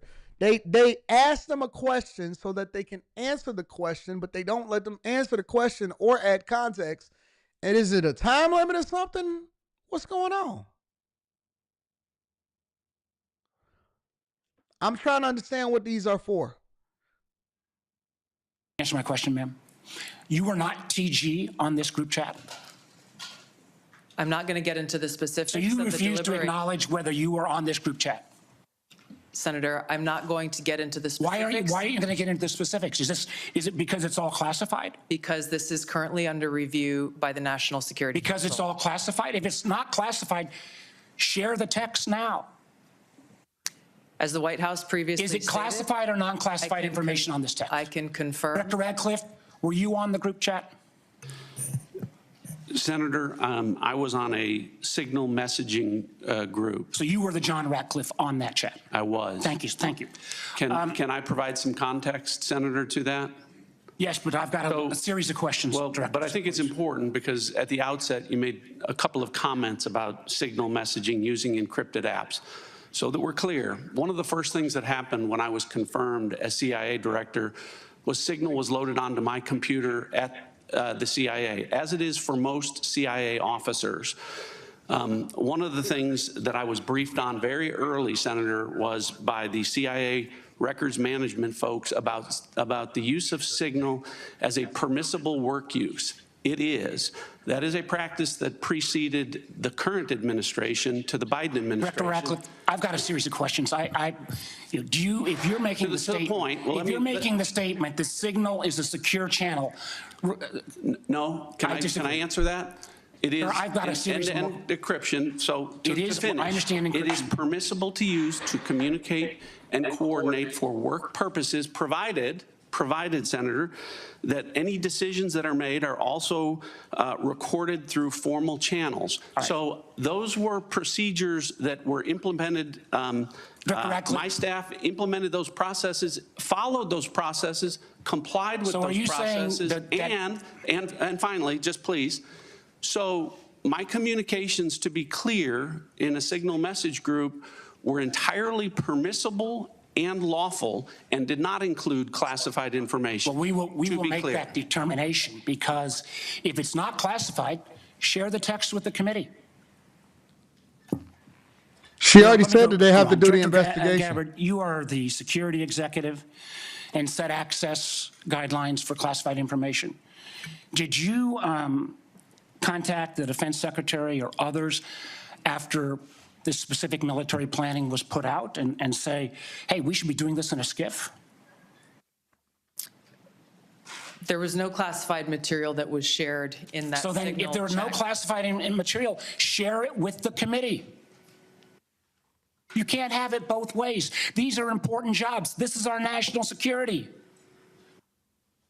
Bobbing and weaving and trying to, filibuster your answer. So please answer the question. If this was Director Gabbard, if this was a rank and file intelligence officer who did this kind of careless behavior, what would you do with them? Senator, I'll reiterate that there was no classified material that was shared in that. And if there's no classified materials, share. And then if there's no classified materials, then you can't even answer the question whether you on the chat. This is strangely familiar, and I think my colleagues will remember, when you couldn't answer the question, is Edward Snowden a traitor? Man, I have serious doubts about your, anyway. Director Gabbard, I'm going to give you this. Tweeted just 11 days ago, and I'm quoting you. Any unauthorized release of classified information is a violation of the law and will be treated as such. So if this information is classified, what are you going to? She said it's not classified. How many times does she have to say that it's not classified? Now, we can argue about whether or not it should have been classified or not, or if, we should deem it as classified, but she's directly answering the question and said that it's not classified, but yet we're still doing an ongoing investigation, so it's important for us not to release the information. I'm not really sure if I misunderstood or if I'm missing it or if you guys are missing it. I thought that it wasn't, if it's not classified, why does he keep saying if it is classified? She clearly said that it's not classified. Now, some people can say, Anton, she lying. Okay, well, that's what a part of the investigation is supposed to say. The American people could say, okay, well, she's lying. I don't necessarily agree. Now, listen, let's be objective. I am the person, because y'all always want me to feel a certain type of way, but apparently you decide to miss shows. Let's be very, very clear. I am the person that called BS on this in the first place. When this story first broke a couple of days ago, and I came on this live stream and I had a conversation and I was like, hey, is this Pete Hegseth's fault? And in midstream, we found out that it was actually Mike Walls that made the blunder. And Mike Walls was over there apologizing. And I said, yeah, that's a problem. I think he absolutely made a mistake, and there's no way that you can tell me that this wasn't classified information. I'm the person that called BS objectively on it in the first place. So you don't have to press upon me your self-righteous indignation to try to justify the fact that I am already in the belief that it was classified information. The question that we're having right now and the conversation that we're having is, you was here, right, Wrath Unique? You was here. The conversation that we're having is, did she answer the question?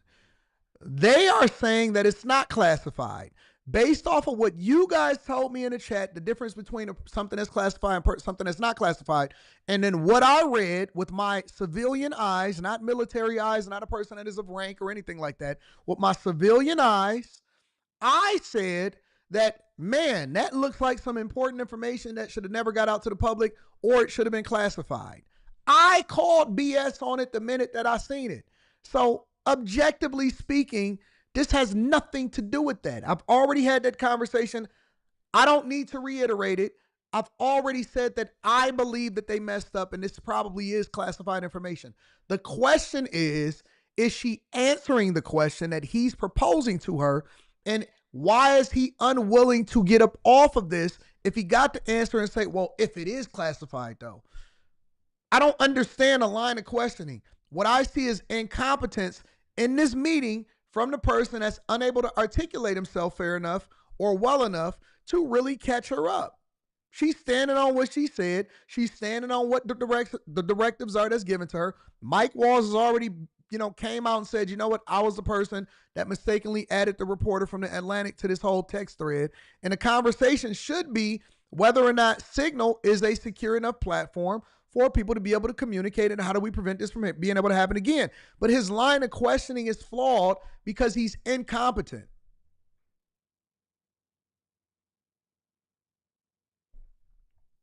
If you think that it's classified, then just say it's classified, sir. But she answered the question. And just because you ask it 13,000 different ways does not mean that the answer is going to change. You do. Senator, 2 points here. First of all, there's a difference between inadvertent release versus careless and sloppy, malicious leaks of classified information. The second point is there was no classified information that was on the the information Signal committee group should get chat. that information. Director And the Patel, National Security Director Council Patel, was my time's reviewing about out, how and I'm this going to use occurred. my 12 seconds that the chairman came. Director Patel, has the FBI launched any investigation of this? Senator, I was just briefed about it late last night, this morning. I don't have an update. I would like. So I will continue, as I said before, to continue to monitor this situation and see how it plays out. But my prediction is that nothing is going to be made about it. And in 2 weeks, this is completely going to go away. And nobody's going to care about it because we're going to be focusing on whether or not Diddy is getting diddled in jail. In 2 weeks, nobody is going to care about this and they're going to keep it moving. The question is, how do we prevent this from happening again? And his head's going to roll if this type of mistake happens again. Mike Walls is the one that then leaked the information by including the reporter, and now they're trying to make a bigger deal out of it than it really is, because if the mission was successful, then we need to just make sure that this doesn't happen again. That's what I take from it. Make sure y'all hit a like for the algorithm, subscribe to the channel and turn on your notifications. Let me read some of these super chats, and then we're going to continue on with the show. Keelan Murray says, morning AD, I just took my tanker endorsement while still tuning into your show. Keep it going, and your vlogs as well, Blow. Thank you, my friend. I appreciate you. New vlog dropping tonight. August Moore Reacts says, appreciate them gems last night. Salute to the Bag Chasers. Been a part of the Patreon for a year now, so you see the value. Shout out to the Bag Chasers. AR Smitty says, eating box over food is crazy. Pookie's friend Ray Ray says, I got robbed by MS-13 members for 7 catalytic converters that I was going to salvage for rent and grocery money after I knew these guys had to go. Raph Unique says, hey, this FPF, way more appropriate, no cap. Roe Ventures says, AD, did the U.S. government have the location of the worst criminals during the Biden administration? Did the countries in the southern countries, or I guess he meant to say counties, provide their records? I have no idea, my friend. Miss Crow T. Shetty says, best morning show on earth. Thank you, Miss Crow T. Shetty. Appreciate you, baby. Abundance Mindset says, and they put their talking about turn the plane, and they put their talking about turn the plane around. Nah, Slim, get out of here. Trump cleaning house, and I'm with it, Anton. What it do, Slim? What it up? What up, what up, what up? Nashelle says Baltimore could use a sweep. I'm with that. Arrest those kid boys. I'm for it. Jason A-Team says you can vote as a felon. You can vote as a felon. It depends on the felony. But in terms of jobs, background checks, a felony is a felony. But having a felony does not make you bad. I agree. It doesn't make you bad. Be Easy 333 says the likeness of BlackRock is debatable, but an American-owned company has taken a majority stake in the Panama Canal. This grants us more trade leverage over China. Jam Z, what up, Jam Z? The banger says, Tanaya, go ahead and clock out for me, baby girl. My dog, Classy Beats in the building, says, I appreciate your insight, inspiration, and wisdom on the Patreon Live, AD. Ready to take notes, part 2. Yep, part 2 is coming soon. But we got to make sure that we run it up this weekend, all right? Y'all better join the Bag Chasers on Patreon. Link is in the description as well as pinned to the top of the chat. Talk your ish, Unc, says Coach Faith. What up, Faith? Says AD. In the words of JD, I will not lose. AJY says humble is for slaves. Talk about it. Uncut Underground says not good to run your tank that low. Trash floating on the top of that fuel clogs the sump on the fuel pump. All right, I like that. Wow, AD, you going to Tigers opening day? Nope. And it's not that I don't want to. I want to go to Tigers opening day, but I'm not sure if I'm going to be in the country. So I got some business outside of the country that I got to take care of. But we'll be there. We'll be out here in these streets for the Pistons playoffs and stuff. Man, that sounds so good, Pistons playoffs. Everybody doing their thing. Red Wings, Lions, Pistons. We need the Tigers to make sure that they get it together. Anton, if you're going to go this hard on Simps, we may need a closing prayer too. I'm with it. Remind me. Eric Wolf Harris says, y'all leave Anton alone so he can do his show. You know he easily distracted. Got me dying out here in these streets. But New Culture Empire says, facts, Anton, that's broke talk. They only do it when they ain't got it. It's really envy. They don't care about humbleness. I ain't rich, came home from the feds in 20 with nothing. Now I touch over 200,000 a year out the mud. Like that. I like that. Shout out to the New Culture Empire. Eddie Moda says, hey, yo, AD is on the heater today. Entertainment 10 out of 10 this episode. Had me dying with the Peter don't let him in. Thanks for what you do. We not letting Peter let y'all in. Peter got to close the gates. Not that one. If the war plans have no names, no targets, no locations, no units, no routes, no sources, no methods, and no classified information, they probably aren't war plans. Okay, I like that, Ash. Thanks for adding the value. Make sure y'all hit a like for the algorithm, subscribe to the channel, and turn on your notifications. This was an interesting conversation. Shannon Sharpe and Chad Ocho Cinco had a conversation on Nightcap about the cost of living. I was telling the people that was in the Bag Chasers that I had planned on reviewing this during this show and that I wanted to have this conversation. I did not watch the whole thing. I only watched the first 2 minutes, but I want to see exactly what they have to say about the cost of living in today's time. Check it out. Hello, it's your favorite sports lover. Cost the most. Years ago in 1985, which one of these items surprises you the most?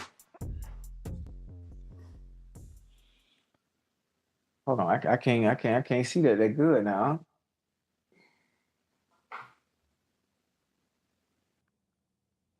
Hold on. Can you see it now? A new house costs $84,300. The average income was $23,600. Right. Minimum wage was $3.35 an hour. Average rent $432 a month. College tuition $4,560. A spanking brand new car was less than $7,700. Milk was $2.20 a gallon. Eggs was 85 cents a dozen. A loaf of bread cost 68 cents. A movie ticket was $3.55. And gas cost $1.12 a gallon. Now, let me say this before they give their input. Because, you know, we looking at this. They said a new house was $84,000, but minimum wage was only $3. Average income was only $23,000 a year. I will also tell you this, all right? A lot of people are looking at this through the lens of what they make now. Man, if I could buy a car for $600, well, that's because you basing it off of how much you make now. Try to buy a car making $12,000 a year. Because if you actually break it down, let's say that the average car costs $45,000 a year now, right? Let's say the average car costs $45,000 a year. But you make $80, $90, $100. Some of y'all make $80, $90, $1,000, $100,000 a year. is commensurate because you make more than double whatever the cost is. So if you made $14,000 a year, right, you made $23,000 a year. A lot of y'all keep telling you making $120,000, $130,000, $140,000 a year. Then that's commensurate, almost pretty much commensurate with whatever it is that you make. So a lot of us are looking at this through the lens of what we make now. You can't look at it through the lens of what you make now. You got to look at it through the lens of what they made. And I will also do you something else better. I'll do you another thing better, right? What also was interesting was that we didn't have financing like we have it now. You bought a house for $84,000, but you paid in the teens of interest rates. Let me look at what the interest rates was in 1985.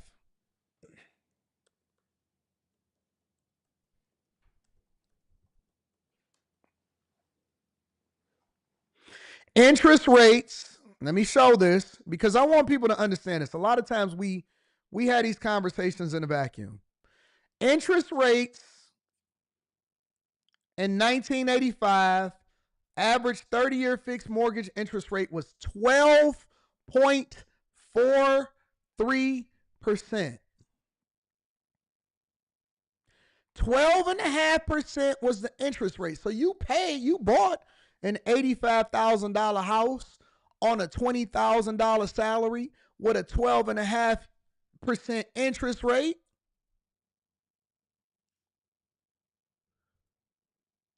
And you stayed in the hood. So it's different now, huh? It's different now, huh? 30-year interest rate, 12.5% in 1985. So when people say, man, they need to get the interest rates back below 3%, boy, that was his. Don't you realize that was a blip in time? Interest rates ain't never been no 2.5%, 3%. Historically, interest rates have always been high when it comes to financing a home, but that was your forever home. You moved in there, you stayed in there, you lived in there, you knew your neighbors, you raised your kids in there. You had 13 kids living in 3 bedrooms and 1.5 bathroom, and everybody had one shower. They all used one shower, and you lived there your entire life. I'm telling you what it was. 12.5% interest rates. And so, yeah, it is different now, but they've also, and let me tell you what the real trick is. The real trick was in the financing. The real trick was in the financing because when they realized that people would go based off of, they would buy things based off of what their payment was instead of what the purchase price was, financing ruined everything. It wasn't the cost of money. It wasn't the inflation. It wasn't none of that. It was financing. Financing is the biggest factor when it came to raising prices for items because people didn't go in and say, how much is the item? They said, what is my payment going to be? And so what that allowed for the seller of these products to do was to raise the prices based off of how much you were willing to finance. So if you were able to finance, whereas back in the 70s and the 80s, they saved for their car and then they purchased it cash. They made the sacrifice. They saved for their cars. They saved for their houses. They put down a 20% down payment, all of that, and then they paid for their stuff straight up. That's what they did. You saved for your car. You got you a new car. That was the end of it. That was the end of it. And then you took care of it. You worked on it. You took care of it. You changed and all of this other stuff. So now what they did was they said, listen, we could sell them anything if they're willing to finance it long enough. And then they made money on the front end of the car because the manufacturer then separated itself from the financing, right? And then most of the time, the manufacturer and the financing actually was under the same car, just different departments and different umbrellas, but they accounted for it differently.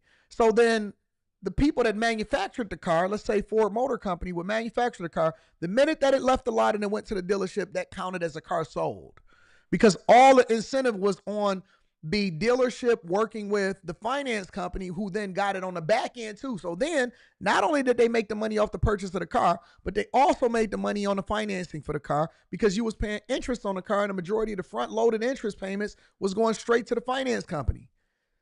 And if your car got stolen then, or your car was upside down, they said, okay, well, you can roll it into the next payment. And so you was always focused on your payment, which kept you under duress. And then you started financing everything else. Once they figured out that they could sell y'all cars at lower interest rates, at longer terms, then they start giving you credit cards. They start giving you student loans. They start giving you car. Now we got Klarna and Afterpay. Dog, somebody told me you can finance an Airbnb. I said, what? They said, yeah, bro. They said you can finance going into an Airbnb. They got Klarna and Afterpay on this. It was something else that Rita said, yeah, look at that. Because I was buying something. What was I buying? What did I buy? I bought something and it was giving you the option to try to do the Klarna Afterpay. Dog, you can go to a concert off of Klarna and Afterpay. You can finance your concert tickets. I was like, dog, this is insane. This is insane. This is insane. Y'all financing breathing. You financing your groceries. You financing your shoes. You going to StockX and financing shoes, family? We don't, most of us do not have an earning problem. We have a spending problem and we have a financing problem. We got to get everything yesterday and you can't save for nothing. You can't save for nothing. Somebody said, Anton, as if you're a part of the Patreon, you know that I build my houses cash. I don't use no banks, no financing. I'm self-financed. I'm self-banked. And in 10 years, once I get to a certain threshold and once we grow the company, because I got a long-term vision for my company, I want to be the biggest developer in Michigan. In 10 years, the vision is to ultimately be the bank. I want to be the person that built the homes, sell the homes, and finance you the homes. I want you financing through AD Financial. I want to grow the company. I want my daughter to be running the financing arm of what we building as far as the property. That's what I want her to take over. And so I don't build relationships with banks. And somebody said to me, they said, AD, why, you can scale your company much bigger if you start working with the banks and you start to finance. And then I said, oh, that's not the vision. That's not what we doing. We going to get this from the ground up. We going to be self-contained, self-financed, and we're going to be one of the most successful, but it has to start with me. In my lifetime, I may never get to that point, but I'm setting my daughter up to where she should be able to grow this company to a multi-billion-dollar company. If she take the fundamentals and she said, that's what Trump's dad did. Trump's dad walked so he could run. Trump is the foundation. We not willing to make the sacrifices for our children. We not willing to do the long work. We not willing to do that.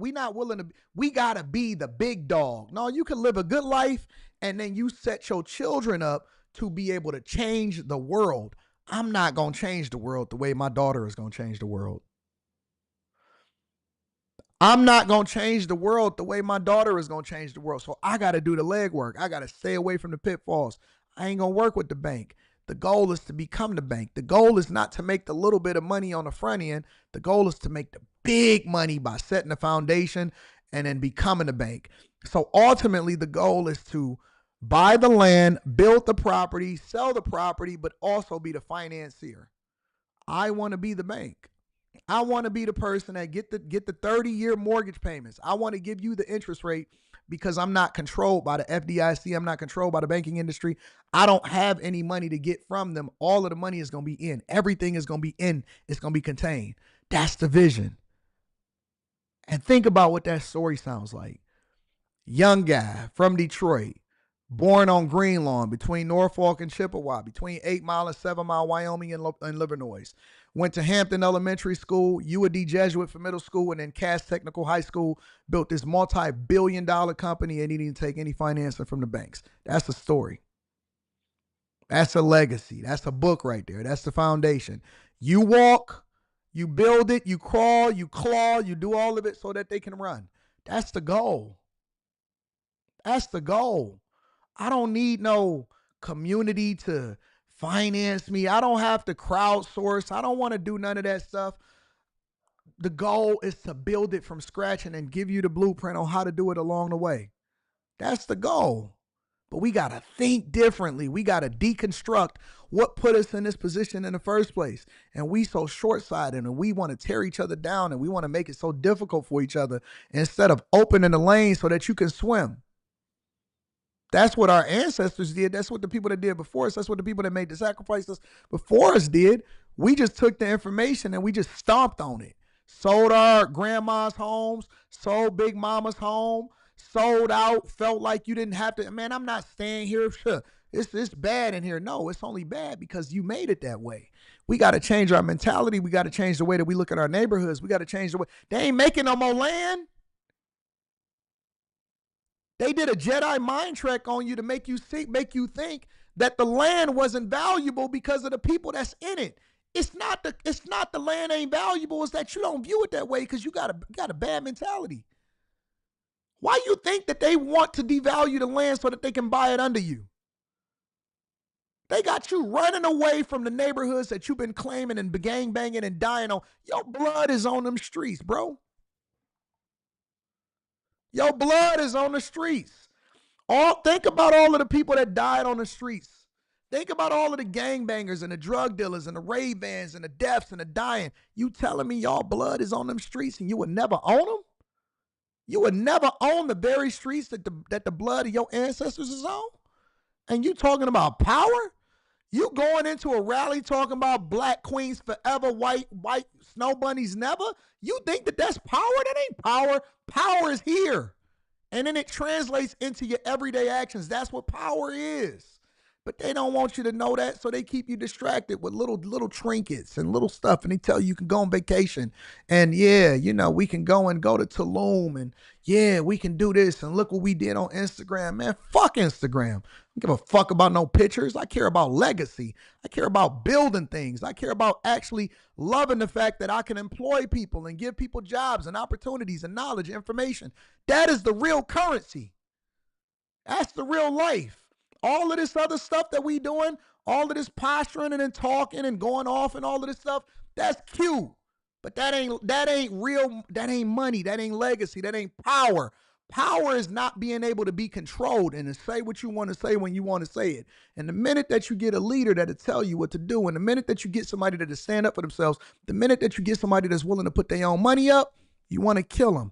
Because you're not familiar with what real legacy looks like. You're not familiar with what real growth looks like. You don't even know what leadership is. You wouldn't know what leadership is if it hit you in the face. You still looking to the people of yesteryear. Malcolm X is dead. Martin Luther King is dead. All of those leaders is dead. It ain't about no Democrat or Republican Party. It's about whether or not you can leverage the information to then build something that other people can benefit off of. That's legacy. Forget the cost of living.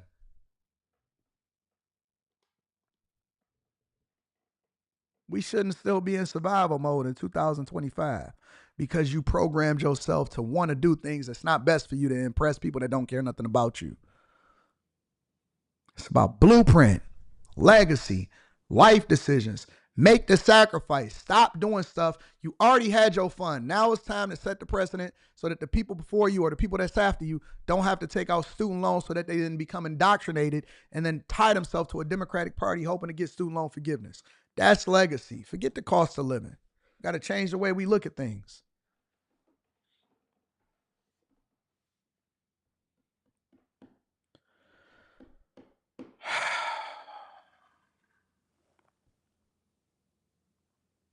Don't need no banks. Don't need no Klarna. Don't need no Afterpay. You don't need none of that. You don't need nothing. You got 2 hands, 2 feet. You got God. That's all you need. And we got a highway of information that we can leverage. All we got to do is figure out how to contain it and then put it into action. That's what real growth is. That's wealth. Wealth is up here. Wealth is here. It's here. It's all in your mind. Reprogram yourself not to be dusty. Hopefully somebody hears this message and they say, you know what? I'm going to do things differently. You know what? I'm going to do things differently. Never going to a bank. I don't need no bank. A bank? We are the bank. You the bank? Don't you know that the bank can't survive without the depositors? Because the depositors are the ones that's determining whether or not they can lend out money to make interest off of whatever it is that you're buying. The bank don't exist without the depositors. You are the bank. Why would I deposit my money into them instead of giving it to my legacy? Instead of building it myself? I don't need no bank. The bank don't exist without you. That's why they're trying to guarantee you FDIC insured. Listen, if you put your money here, nothing is going to happen to it because they know that they can leverage that and continue to run it up. You the bank, you the ones that's giving them the money that allows for them to make the interest off of you, dummy. And they gonna screw you over. They gonna get you in life and in death.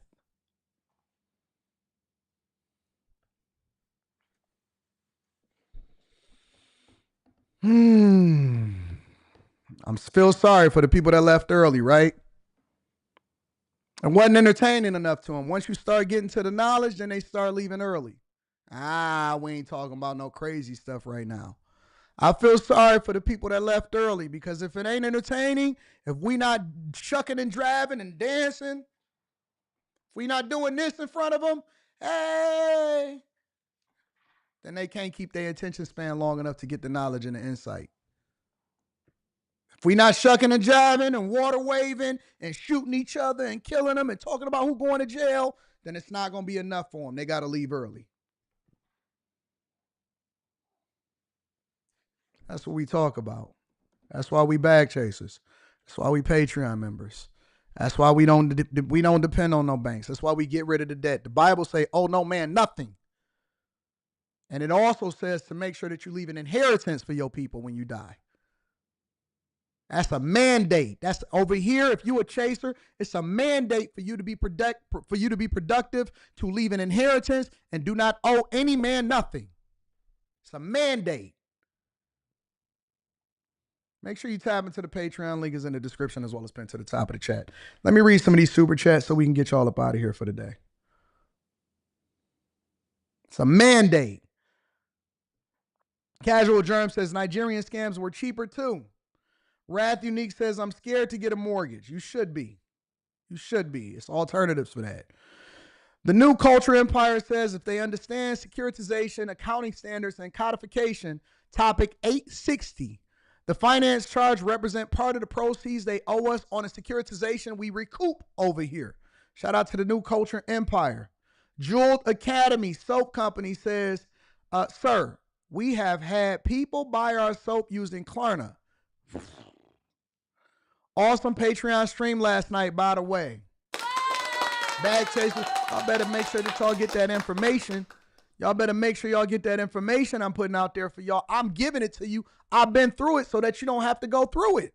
I did it for you. I did the homework. I show you the receipts. I show you how I was able to build it. Now you should be able to take your insight information, the way that you do things and your swag, because you unique. God made you unique. That's different from everybody else. You should be able to take what I did and put your spin on it and blow yourself up.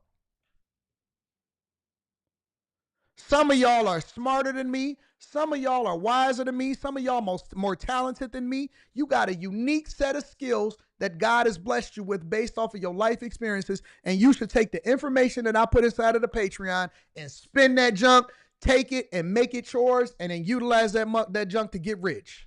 Ain't no way in the world that you shouldn't be able to use that information that I gave last night or that I give every single week and every single month inside of the Bag Chasers and not be able to capitalize off of it. It took me 10 plus years to learn the stuff that I'm giving you. Take it, put your own marketing to it, your own spin, your own brand, and kill that junk. Kill it. I gave you the bag, and you ain't even got to buy no courses. Ain't no $1,000 courses, $500 courses, $200 courses. The information is right there. It's right there. Right there for you. Right at your fingertips, and you won't even utilize it because you're so stupid. So caught up in your own self. And you can watch it as much as you want. It's up there for replay. I ain't even just live streaming and leave it for the people. I put it back up there. I uploaded it. Made it specific, tailored it for you. Answered every last one of y'all questions.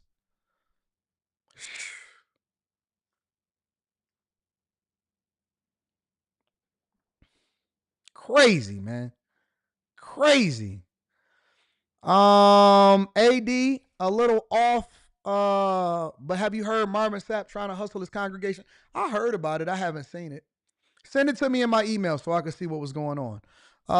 Shout out to you. Jamaica says, sent the Cash App. Appreciate the gems you dropped. Yeah, I'm going to read the Cash Apps before I get out of here because I got to make sure that I add value into your life. Got to acknowledge everybody that support the platform. Got to find a purpose in life. I think I get it, to be honest. I like that.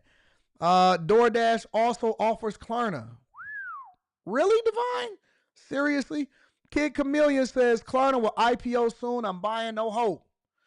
Dre with the K says, Klarna is about to go public soon. Definitely investment opportunity with the way people are financing Walmart orders now. Hold off on that, y'all. Hold off. We got Stock Club coming up this weekend. I'm talking about IPOs this weekend, okay? It's called an initial public offering. I'm going to go over it. We're going to go over it. We're going to break it down. We're going to see what's going on. I'm going to talk about IPOs. I'm going to talk about investment opportunities when it comes to these companies that are devalued. And we're going to go over the 8 things that we look for when we look to invest in a company. For all of my bag chasers, for all of my Patreon members, hold off. This weekend, we're doing another live stream. Don't just jump into it. Let's do our research.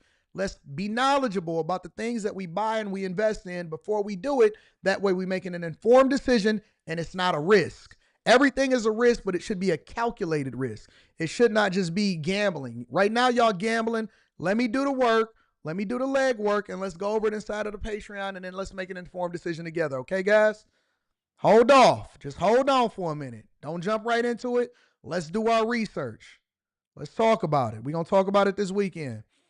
Shout out to Dre with the K. Terrible People Podcast says, phenomenal show and phenomenal points. AD, God bless you. Let's go, Chasers. Mark Pyers, tax coach, says you can spend $100K on college degree and still not get the financial education being dropped on this morning show today. Thank you. Shout out to my dog, Mark Pyers. I love you, bro. Thank you. T-Vest J says, you are so right, shucking and jiving. We so distracted. Tell Aunt Rita we just got a free coaching call today. Shout out to Coach Chase. Me University says they only need you to have enough money to survive. It's a fact. Big Nate says, I'm glad I signed in late. I'm signing on next week. Shout out to all of the chasers. Shout out to everybody. Let me also make sure that I read these Cash Apps because I want to acknowledge the people that hold us down. Shout out to Jamaica H says, made 2 of my ladies bag chasers. Now they are thanking me for letting me add them. Yeah. To my life, love you, bro, and I thank you. Shout out to Jamaica. I love you, bro. I appreciate you. Real talk. Hey, you know what's so funny? Y'all know what's so funny? When I jump online, like if I'm doing this, I don't spend the majority of my time on Instagram, TikTok, YouTube, or none of that. You know where I spend my time? Zillow, Redfin, Trulia. I'm hunting, man. I'm hunting, bro. I'm hunting. Thank you, Patrick. I just got your email.